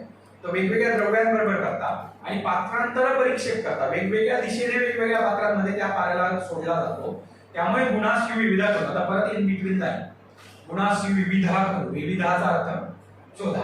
अशी ती एक आपल्याला नेहमीच एक कोड देऊन ठेवलेलं असतं की ते तुम्ही शोधायचं. म्हणजे पुन्हा आपल्याला अभ्यासाचा स्कोप मिळाला की आपल्याला शोधायचंय की 3 दिशांना पातन केल्यावर नक्की पाऱ्यामध्ये काय होत असेल. माझ्याकडे पण खरंच उत्तर नाही, असं आहे एवढंच माहिती आहे. आणि हे आता जे म्हटलं शॉर्टकट मारावा लागतो किंवा सोपं प्रकार तो पाऱ्याचाच बुधला आहे. पारा जर तुम्ही 34.5 किलो एक स्टँडर्ड बाटली येते पाऱ्याची लोखंडी, ती बाटली आहे त्याला डायरेक्टली ते जो पाईप लावलेला आहे त्याला फक्त इनलेट आउटलेट करून आपण तिथे खाली पारा पडतो. तो तिर्यक पारा असतो. त्याच्यात आपल्याला दिसेल खाली पडलेला पारा पाण्यामध्ये. आता रोधन संस्कार अष्टसंस्कारापैकी एकदम सगळ्यात संस्कार सोपा जो आत्ताही जाऊन तुम्ही करू शकता लगेचच 5 मिनिटात सुद्धा. इतका सोपा संस्कार आहे. कारण करायचं काय असतं, एका कुपीमध्ये पारा आणि लवण सृष्टंभुज म्हणजे लवण उदक. आता सृष्टंभुजेचे 2 अर्थ आहेत. सोपा अर्थ जो घेतला जातो देवासाठी तो आहे सृष्टंभुज म्हणजे लवण उदक, सैंधव आणि पाणी. दुसरा अर्थ आहे तो जरा प्रॅक्टिकली आजकाल करायला डिफिकल्ट आहे आणि तो देवासाठी ऍडवायझेबल ग्रंथांनी पण सांगितलेलं आहे. कारण त्याच्यामध्ये गो अजा नर नारीना मूत्रम शुक्रमचे शोणितम सांगितलं. म्हणजे गाय, नर आणि अजा यांच्या मेल फिमेल यांचं मूत्र, शुक्र, शोणित म्हणजे आर्तव या सगळ्या गोष्टी एकत्र करून त्याच्यात पारा ठेवायचा. आता ती गोष्ट देहासाठी नाहीये, धातुवधासाठी कुठेतरी ऍप्लिकेबल असणार आहे. मग आपण करायचं असतं लवणोदकात फक्त बाटलीत भरून ठेवायचा, सील करायचा आणि 3 फूट खड्डा करून राजहस्ताचा त्याच्यामध्ये फक्त मातीमध्ये पुरून ठेवायचा 3 दिवसासाठी पारा. काढून घेतला की हा संस्कार झाला. एकदम अगदी सोपा संस्कार आहे. फक्त काय आहे तर आधीने जे काही त्याला मंदत्व आलेलं असतं किंवा षड्डत्व आलेलं असतं त्याच्यातून परत त्याला उत्थापित करायचं असतं, त्याला स्वतःच्या स्वरूपात आणायचं असतं. म्हणून बोधन त्याला जागवायचं आहे थोडक्यात. म्हणून तो केला जातो. पुन्हा त्याला चंचलत्व प्राप्त होतो. याच्यात आपण बघतो ते सगळी प्रोसेस मातीमध्ये बुडण्याची आणि तिथे तो शेवटी ओतलेला पारा आहे. चंचलत्व कसं येतं हे काही ओळखता जास्त येत नाही. कधी कधी तो पारा उठल्यानंतर या पहिल्या फोटो त्याच्यात छोटे छोटे बबल बनतात आणि पटापट फुटले आहे होत जाऊन तो एकत्र येतो. अशा प्रकारचं थोडंफार चंचलत्व दिसतं. पण एक्झॅक्टली चंचलत्व म्हणजे काय हा परत थोडासा शोधाचा विषय आहे. पुढचा नियमन आणि दीपन असे 2 संस्कार राहतात शेवटचे. हे संस्कार पुन्हा करायचे असतात. विधी सोपाच आहे, तो म्हणजे आहे स्वेदन. विधी स्वेदनच आहे, द्रव्य बदलली नाव बदलली. त्यामुळे सगळं तेच की एक कोटली बनवायची, 4 पंत्री कापतात, ही सगळी द्रव्य घेऊन सगळी द्रव्य पाऱ्याच्या 1/16 घ्यायची, तो पण नियम तोच आहे. कांची नियमर्दन करून गोळा बनवायचा, वाटी तयार करून पारा ठेवायचा आणि या संस्काराला फक्त 1 दिवस स्वेदन करायचं, पुढच्या संस्काराला 3 दिवस स्वेदन करायचं. त्यामुळे प्रोसेस सोपी, फक्त द्रव्य बदलतात. आता याच्यातलं सर्पाक्षीची वंद्या कर्कोटी ही जरा 2 द्रव्य कॉम्प्लिकेटेड आहेत. पुन्हा सर्पाक्षीला तर पर्यायच दिलाय शास्त्रोनी, पण की पिढ्याची पानं वापरायची नागवती, पण वंद्या कर्कोटी हे द्रव्य जरा शोधायला लागतं आपल्याला. आता हे गोव्यातून सध्या मिळवलेलं आहे. जितेंद्र सरांचं वेगळं मत असेल तर सांगतील नंतर ते, पण कर्कोटी म्हणून जे मिळतं, आपण काटली खातो पण आपण त्याची भाजी, तर ते मेल आणि फिमेल दोन्ही व्हरायटी असतात, राईट सर? बरोबर ना? तर त्याच्यातली मेल व्हरायटी जी असते त्याला तरी वंद्या कर्कोटी म्हटलं जातं असं 2-3 ठिकाणून मला कळलं. त्यामुळे ती मी आता सध्या वापरतोय, त्याचा कंद आणून आणि त्याची वनस्पती वेल वापरून. हा आता जो वेल आहे याला कधीच कर्कोटीला फळं येत नाहीत, या वेळेला फक्त फुलं येतात आणि तेवढंच होतं त्या अख्ख्या पावसाळ्यात. आणि नंतर मात्र आता ह्या काही गोष्टी आहेत ह्या अनएक्सप्लेनेबल आहेत. म्हणजे ही गोष्ट, ही वनस्पती मी बीएमएस पासून 2nd इयरच्या बघतोय गोव्याला. माझ्या रूम ते कॉलेज या रोडच्या रूटवर ही वनस्पती होती आणि तेव्हा ऑब्झर्व केलं होतं की कर्कोटकी सारखी दिसते पण फळं येत नाही. आणि तेव्हा का वाटलं माहिती नाही की ही वंद्या कर्कोटी असेल. आणि नंतर 1-2 सांगितलं की हो हीच आहे. आता ते कुठून तरी आलं, आता ते का आलं ते माहिती नाही, पण ती वापरतोय सध्या. ते पुन्हा स्वेदनच करायचं आणि दीपनामध्ये पुन्हा द्रव्य मात्र बदलली. धावत करून घ्यायचा पार आधीचा, पुन्हा दीपन संस्कारामध्ये 72 तास कांजीमध्ये स्वेदन करायचे, मात्र कोटली बनवायची, द्रव्य बदलतात. त्यात 2 प्रकारची शिकरू बीज, कासीस, 5 प्रकारची लवण वगैरे असे सगळे द्रव्य घ्यायचे आणि त्याच्यामध्ये पारा स्वेदित करायचा. याने काय होतो तर पारा हा दीपन होतो, म्हणजे पाऱ्याचा अग्नी वाढतो असं सांगितलेलं आहे. म्हणजे पारा हा पुढे जाऊन जो काही बुभुक्षित सांगितलाय तो होण्यासाठी मदत होते. आता बुभुक्षित पारा वगैरे ह्या गोष्टी पुढच्या आहेत, ज्याच्यानंतर तो पारा धातू सुद्धा घेऊ शकतो, धातूंचा ग्रास घेऊ शकतो, धातू त्याच्यात गायब होऊ शकतात वगैरे. तुम्ही वाचता पुढच्या गोष्टी, त्या मीही प्रॅक्टिकली सगळ्या अजून करू शकलेलं नाही. त्यामुळे खरंच कशा होतात या मलाही बघायला मिळाल्या नाही, फक्त पुस्तकात वाचले. त्या हळूहळू प्रयत्न चालू आहेत, जमल्या तर कधीतरी त्याचं प्रेझेंटेशन आपण करू. पण आतापर्यंत हे आपण अष्टसंस्कार एवढे करतोय आणि मग त्याचे तो पारद आपण औषधांमध्ये वापरतो, त्याचा रसायन म्हणून वापर करतो. मग त्याचा रससिंधूर, त्याचा सुवर्ण सिंधूर, समीरपन्न, मकरवल, सगळे जे काही कल्प आहेत ते आपण बनवत असतो. आता ह्या गोष्टी का करायच्या तर मगाशी म्हटलं तसं रसायन गुणधर्म हवे तर अष्टसंस्कार करावे लागतील. नुसत्या शुद्ध पारदाने पुरेसे रसायन गुणधर्म मिळणार नाही. याचा अर्थ असा नाही की लसूणमध्ये शुद्ध केलेला पारद रसायनासाठी काहीच उपयोगाचा नाही, असं अजिबात नसतं. पण अधिक चांगले गुणधर्म येतील जर अष्टसंस्कारित पारद असेल तर. त्याच्या पुढे मृत असेल तर अजूनच वेगळी काही कर्म आपल्याला बघायला मिळतील, बद्ध असेल तर अजून बघायला मिळतील. पण त्याच्यासाठी या गोष्टी करत राहिलो आपण तर नवीन नवीन उजेडात येतील. आणि ही तुमच्या समोरची आता एक टास्क आहे, नवीन अजून पुढची जनरेशन, की तुम्ही अजून प्रयोग केले पाहिजे. रसशास्त्र ही अशी गोष्ट आहे ना, म्हणजे आता शेवट थोडासा वेळ उरला आणि हा विषय म्हणून तर संपलाय 1 वाजेपर्यंत. काय विचारायचं असलं विचार. तर थोडा वेळ म्हणून सांगतो. रसशास्त्राविषयी असं काय माहितीये का की त्याचा वापर दोन्ही बाजूने होतो, व्यवहार आणि शास्त्र. शास्त्र म्हणून तुम्हाला सॅटिस्फॅक्शन भरपूर मिळतं या शास्त्रात सुद्धा, कारण याचे वेगळे खूप जास्त ग्रंथ आहेत. जसे अगदी गृहत्रयीचे आहेत तसे रसशास्त्राचे कोर ग्रंथ आहेत, त्यांच्या टीका आहेत. अभ्यासाला लिमिटच नाही, ते शिकणं या सगळ्या गोष्टी चालूच राहतात. पण दुसरी गोष्ट पोट भरणारं शास्त्र आहे. जसं आयुर्वेद प्रॅक्टिस केलं की पोट भरू शकतं, नुसतं तुम्ही वाचून नाही पोट भरणार. तसं आहे, जेव्हा औषधं बनवता तेव्हा पोट भरलं जातं. फ्रँकली स्पीकिंग, मी रसशास्त्राची सुरुवात केली ती त्याच्यासाठी केली. काही कारणांमुळे घरच्या मला 2nd इयरला अशी परिस्थिती आली की मला पैसे कमवणं गरजेचं आहे. मे बी माझी फी भरली नाही जाऊ शकणार, माझं पीजीचं पेमेंट मी करू नाही शकणार, केलं पण नव्हतं 6-6 महिने. लोक चांगली मिळाल्यामुळे कोण डोक्यावर बसलं नाही पैशासाठी, पण गरज आहे, पैसे कमवावे लागतील, बघतोय. मग उपाय काय आहे तर उपाय हा स्वतः दिसला की औषधं बनवता येतील आणि थोडीफार सिनियरना विकता येतील. म्हणून मग 2nd इयरलाच औषधं बनवून सिनियरना विकायला सुरुवात केली. काही तेल, घृत, असं त्याच्यातून पैसे कमवले का तर उलट झालं, पैसे गमवलेच जास्त. कारण नवीन होतं, दाखवायला कोणीच नाही. डिपार्टमेंटला पण एवढं काही काम तेव्हा चालत नव्हतं. बाहेर कोणी सिनियर नव्हता गोव्यात जो आपलं स्वतःचं औषधीकरण करतो. सरांकडे वगैरे जात होतो, त्यांचा चिकित्सेवर फुल फोकस होता. ते औषधीकरण स्वतः करत नव्हते, त्यांचे चांगले चांगले मित्र होते औषधीकरण करणारे, त्यांच्याकडून घेत होते. मग आता करायचं काय तर प्रयोग करायचे, वाचायचं आणि करायचं, जसं शातो कुलकर्णी वाचलं आणि काय. आणि मग ते प्रयोग करता करता करता झालं काय की दरवेळी काहीतरी फसायचं. म्हणजे च्यवनप्राश बनवला 3 किलोचा अगदी चरकाचं प्रमाण घेऊन बनवूया म्हणून, आणि तिसऱ्या दिवशी डबा जो लॉक केला होता ना तो असा हवेत त्याचं झाकण टरकत होतं, इतकं वरती तो फसफसून आला होता. फर्मेंटेशन झालं होतं पूर्ण, कारण प्रिझर्वेटिव्ह तर घातला नव्हता. सिद्धी तशीच करायची म्हटलेली सिद्धी काही जमली नव्हती पहिल्यांदाच केली. आता हा सगळा लॉस झाला, ते एका सरांकडून घेतलेले पैसे आज पण दिले नाही. म्हणजे ते आता 3000 मध्ये जाऊन सर द्यायचे, ते लाजेवाट आपण वाटेल म्हणून. पण अशा गोष्टी होत राहिल्या आणि पैसे जातच जास्त राहिले. पण झालं काय की प्रयोग इतके होत राहिले की त्याची आवड लागली की नाही हे केल्याशिवाय आता झोप लागत नाही, हे करायलाच पाहिजे. औषध आता वाचलं म्हणजे आता बनवायला पाहिजे. मग रात्री 1 वाजता वाचलं ती बनवतोय, दिवसा बनवतो. मग रूम मध्ये सतत काहीतरी फुटणं चालू आहे वगैरे, ते पेंकेस चांगले असल्यामुळे त्यांनी कधी कंप्लेंट केली त्यांच्या कंपाऊंड मध्ये खड्डा होता त्याच्यातच कुठं लावायची, काहीतरी करत राहायचं उपद्रव.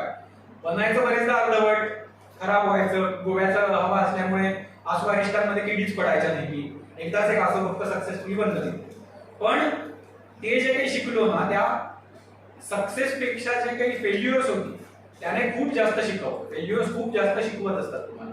कारण माझी जेवढी आस्वारिष्ट चुकली त्या प्रत्येकाने मला काहीतरी शिकवलं की हवेचं महत्व काय, पात्राचं महत्व काय, ह्युमिडिटी का महत्वाचे बघणं, टेम्परेचर महत्वाचं कसं आहे बघणं, काढा बनवताना काय काळजी घ्यायची. प्रत्येक गोष्टी इतकी क्रिटिकली बघितली गेली की मग मी पुण्यात आल्यावर भर पावसात 250 लिटर आश्व बनवली आणि सगळीच्या सगळी नीट बनली.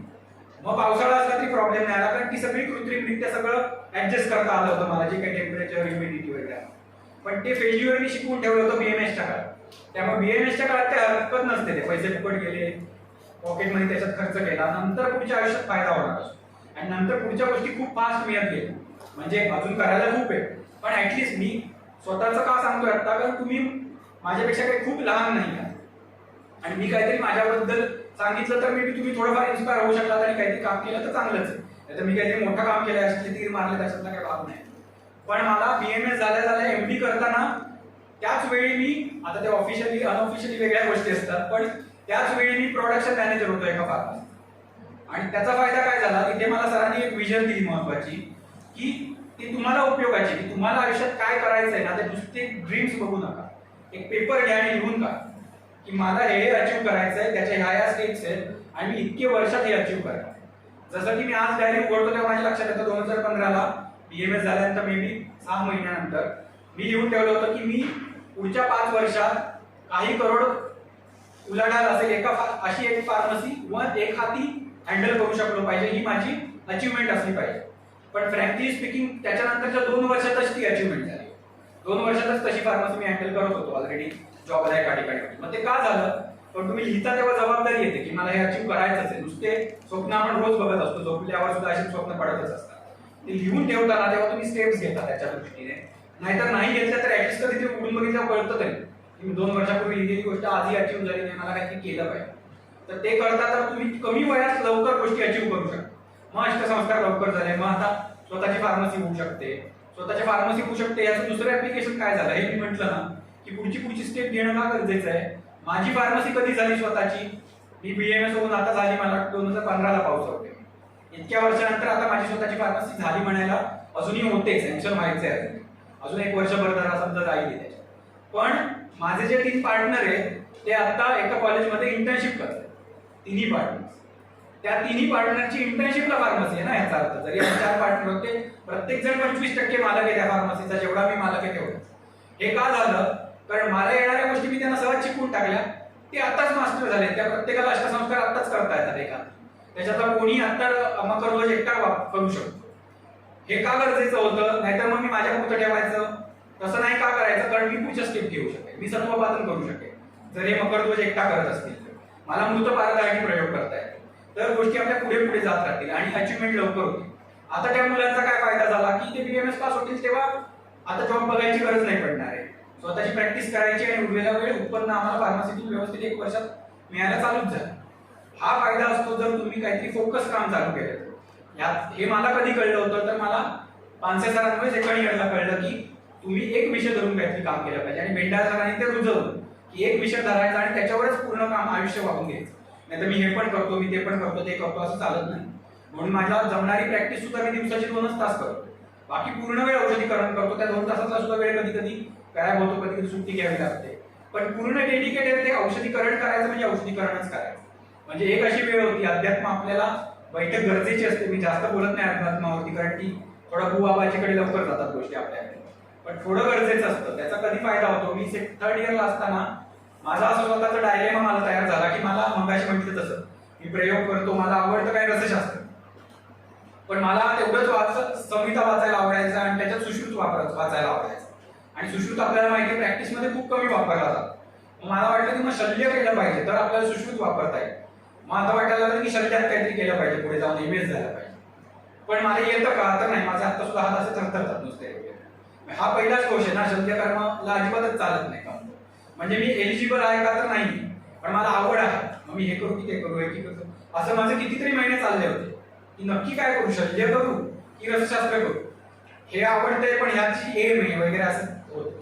मग एक दिवस खूप खूप खूप झालं. मग एक पद्धत असते, ती पद्धत मी जास्त नाही सांगतो तुम्हाला, बस उठसूट तुम्ही कराल. पण दासबोध तेव्हा मी वाचायचो म्हणून मी एका ठिकाणून प्रार्थना करून जस्ट ब्लाइंडली ओपन केला. तिथे पहिलंच वाक्य होतं, प्रचिती विण ज्ञान त्यात नाही समाधान.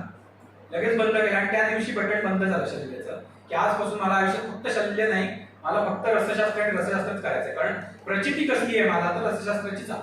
मला ते कळतं, मला माझ्या हातून ते घडतं आणि मला त्याची आवड आहे, त्यामुळे मला दुसरीकडे जाण्याची गरज नाही. आणि ते करत राहिल्यामुळे आता फास्ट गोष्टी घडतात.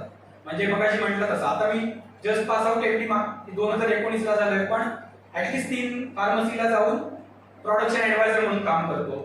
तिथे पण पेमेंट मिळतं, मला वेगळा जॉब करण्याची गरज नाही पूर्ण वेळेचा. तिथे मला व्यवस्थित पेमेंट घेता येतं, माझी फार्मसी आहे तिथून मला उत्पन्न मिळतंच. क्लिनिक तर आहेच, ते कमी वेळ असल्यामुळे सॅटिस्फॅक्शनसाठी म्हणून उत्पन्न हा नंतरचा भाग येतो. पण सगळ्या गोष्टी होत असतात. मग हे कधीच झालं, एक विषय धरून केला तर हे सांगण्याचं कारण एवढं होतं की उगाच आलाय म्हणून आलाय तसं करू नका. BAMS ला आलोय ना आपण, काही झालं तरी डॉक्टर आपल्या नावापटे लागणार आहे ना, त्याचं तुम्हाला महत्व कळेल बाहेर गेल्यावर. म्हणजे आजच्या काळातलं तुम्हाला हलका फुलका जरा कळावं म्हणून गंमत सांगतो. एक दिवस मला फेसबुकला एका कुठल्या मॉडेलची रिक्वेस्ट आहे, मी बहिणीला दाखवली, मॉडेल कशी काय मला रिक्वेस्ट पाठवायला लागली, मी काय असा हिरो वगैरे म्हटलं नाही दिसायला. ती म्हणाल्या तुला कळत नाही डॉक्टर असणं किती महत्वाचं असतं, तुम्हाला माहिती नाही.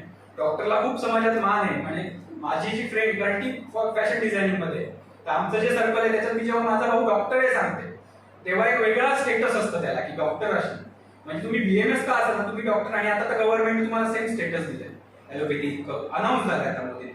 तर तुम्ही एक विषय घेऊन जर काम केलं ना तर तुम्हाला स्काय इज द लिमिट आहे. रसशास्त्रच नवे विषय, रसशास्त्रात पण छोटे छोटे विषय आहेत. म्हणजे एखादा फक्त ग्राह्यत्वावर मास्टरी केली एखाद्याने, फक्त जिओलॉजी मध्ये खोलात गेला आणि ग्राह्यत्व घेऊन सगळ्या फार्मसीजना चांगलं रॉ मटेरियल मी कसं प्रोव्हाइड होईल याची काळजी घेईल, तरी सुद्धा त्याला स्कोप आहे. एखादा म्हणाला मी फक्त प्रोडक्शन करणार, प्रोडक्शनचा स्कोप आहे, फक्त रिसर्च करणार. कोणी म्हणाला फार्माको विजिलन्स करेन मी फक्त, तरी सुद्धा भविष्यात स्कोप असणार आहे. कारण आपल्या द्रव्याचे साईड इफेक्ट आहेत का, ते किती मात्रेत वापरले तरी येतील, सेफली किती मात्रा वापरली पाहिजे हे गोष्टी आहेत. क्लिनिकल आहे, कितीतरी तुम्ही रसवैद्य बघत असाल चांगली प्रॅक्टिस करणारे. क्लिनिकल रिसर्च आहे ज्याच्यामध्ये तुम्हाला रिसर्च पेपर्स लिहिणं आणि त्याच्यावरून मिळणारा वेगवेगळे इन्कम पण असतंच, पण तुम्ही रिसर्च मध्ये नवीन पायंडे पाडू शकता, हा एक भाग. तर इतके स्कोप आहेत आपल्याला, फक्त आपण थोडंसं सिरियस होऊन हे शास्त्र काहीतरी पुराणाचं शास्त्र नाहीये, बरंच प्रॅक्टिकली ऍप्लिकेबल आणि आज वापरात येणारं शास्त्र आहे असं धरून जर त्याच्याकडे बघितलं आणि काम चालू केलं तर मग तुम्हाला परत पाठी बघण्याची गरज पडणार नाही आणि ते ढोपट मार्ग अवलंबावे लागणार नाही जे तुमचे आजपर्यंतची प्रत्येक व्यक्ती वापरत आले असेल. तुम्ही नवीन काहीतरी मार्ग निवडू शकाल.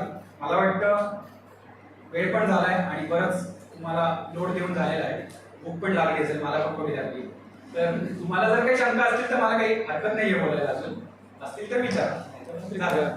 2 प्रश्न होते माझे की ऊर्ध्वपतन संस्कार किती वेळा केला? एकदाच.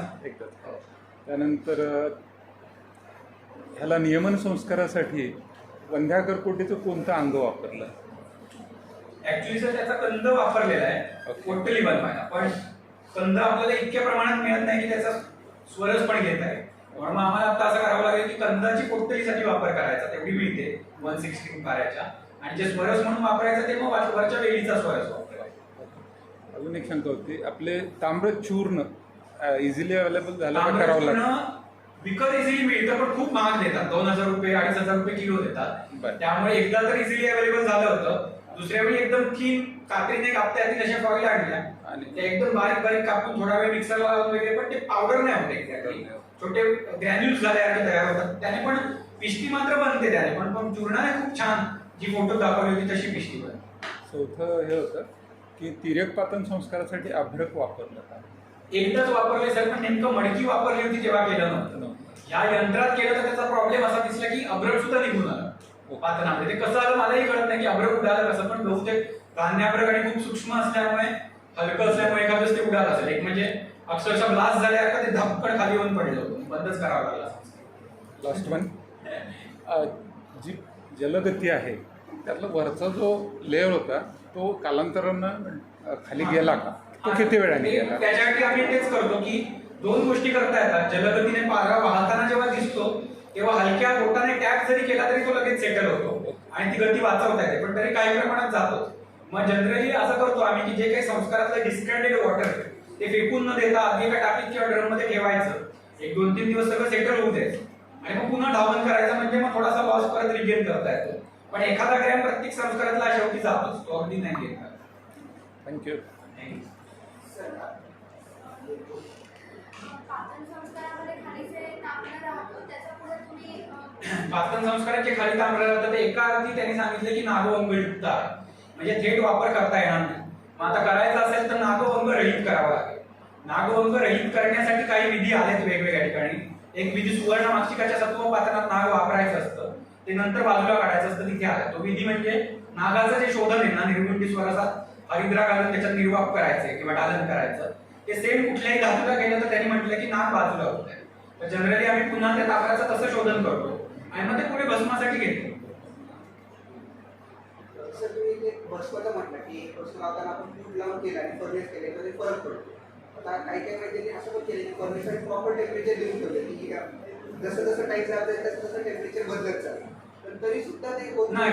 आता फिजिकली सांगणं कठीण आहे, पण फिजिकली जर विचार केला तर नुसता जर फर्नेस वापरला बाजारात आता उपलब्ध लॅबचा बबल फर्नेस, तर फक्त हायएस्ट टेम्परेचर अचीव करता येतं पण पॅटर्न अचीव नाही करता येत. तिथे फिजिकली सुद्धा कॅरेक्टर एक्झॅक्ट त्या तेवढ्या फुटांना तेवढं नाही दिसत, पण जे काय कस्टमाइज आहे ज्याच्यामध्ये तुम्हाला टेम्परेचर कसं रेंज होईल आणि कसं फॉलो होईल दोन्ही ऍडजस्ट करता येतं. त्याच्यात मी प्रयोग करून बघितले होते फार्मसीत असताना की होता तसा फर्नेस म्हणून, तर फिजिकली सेम टू सेम भस्म अचीव करता येतात. म्हणजे या एक फूट दिल्यावर गोऱ्यांमध्ये जे बनणार आहे तेच त्या फर्नेसमध्ये बनतं, दुसऱ्या फुटाला सेम इथे पण तेच रिझल्ट आहे. तर फिजिकली तरी नक्की सेम रिझल्ट आले.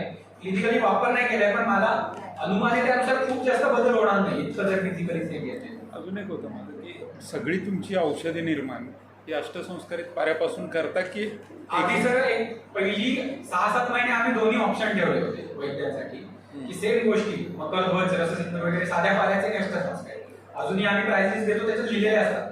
पण खरं तर असं झालंय की एक आपली युएसपी जी व्हायला लागते ती आपोआपच आमची अष्टसंस्कारित पारदाचे कल्प ही युएसपी झाली त्यामुळे लोक शक्यतो आता तेच मागतात. त्यामुळे हळूहळू सामान्य पारद आता बंद होत चाललं. असं बऱ्यापैकी अष्टसंस्कारितचे करायचे, पण एक जनरली कुठलाही कल्प 2.5 पट तरी महाग होतो अष्टसंस्कारित पारद वापर. Cost wise. मग काही लोकांना ते सामान्यच परवडतं, अष्टसंस्कारित ते परवडतं आणि सर आत्ताच्या रीतीला आता लॉस कितपत होतो? नाही. आता यावेळी 2.5 किलो पारद घेतला होता, त्याच्यातून काहीतरी 2 किलो 248 ग्रॅम पर्यंत पारद मिळालाय आणि उरलेला सगळा लॉस नाहीये. म्हणजे 2 किलो 300 ग्रॅम सॅम्पल वगैरे धरून आहे, त्यामुळे 200 ग्रॅम लॉस आहे. पण त्याच्यातला एक लॉस आहे तो ते नष्टपिष्टत्व खूपच चांगलं आलं होतं आणि त्यामुळे त्या कलकात तो पाडत उडून अडकून बसला. त्याला उजवपतन करून करून काढावा लागला, मग त्याच्यात वेळ जाणार होता आणि 200 ग्रॅम मध्ये ओव्हरऑल म्हणून बाजूला ठेवून दिला. पण जरी तो धरला तरी 2.5 किलो मध्ये 200 ग्रॅम एवढा जाता loss.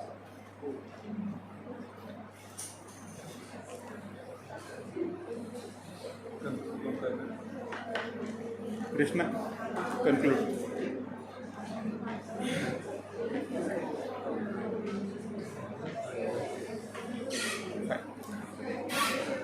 Nice, very nice, good.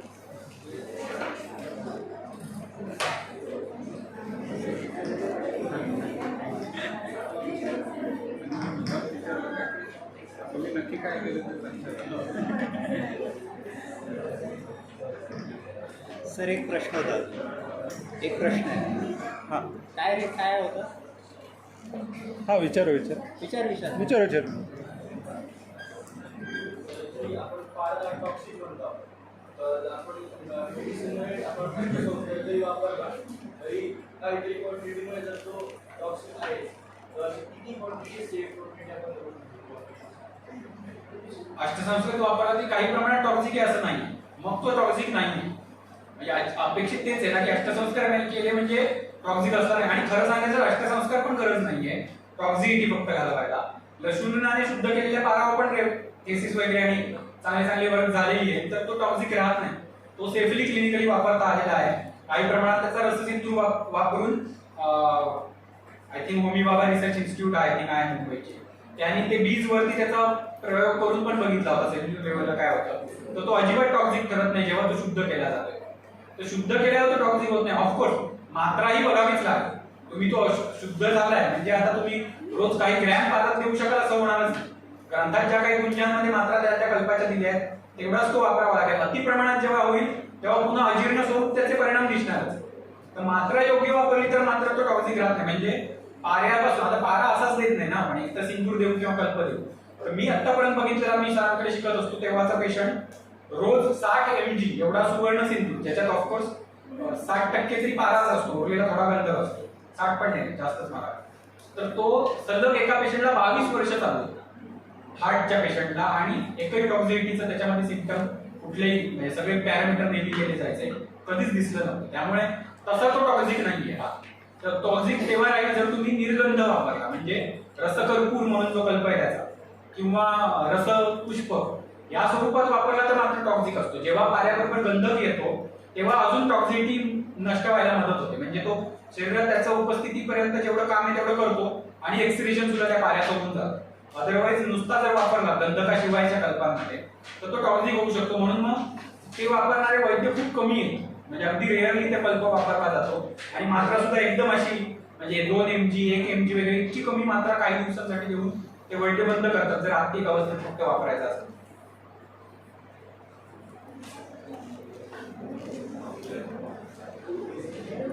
अजून नाही आहे असेल तर विचारा.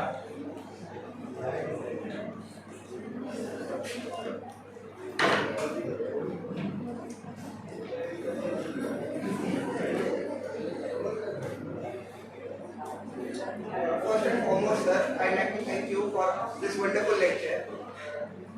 Till now, we had just read about Ashtasankara of fire, but never have seen how it is done and what all precautions need to be taken, or how loss can be prevented, or what loss can happen. So it was really a wonderful and insightful lecture for us. I would also like to thank our principal ma'am for giving us the permission to arrange this lecture. And most importantly, I would like to thank the Rasashastri department for arranging this lecture for us. At last, I would like to thank all the non-teaching staff for arranging all the required things for us. Last but not the least, I would like to thank all the students for patiently hearing the lecture and not calling anything else. Thank you so much. Sure.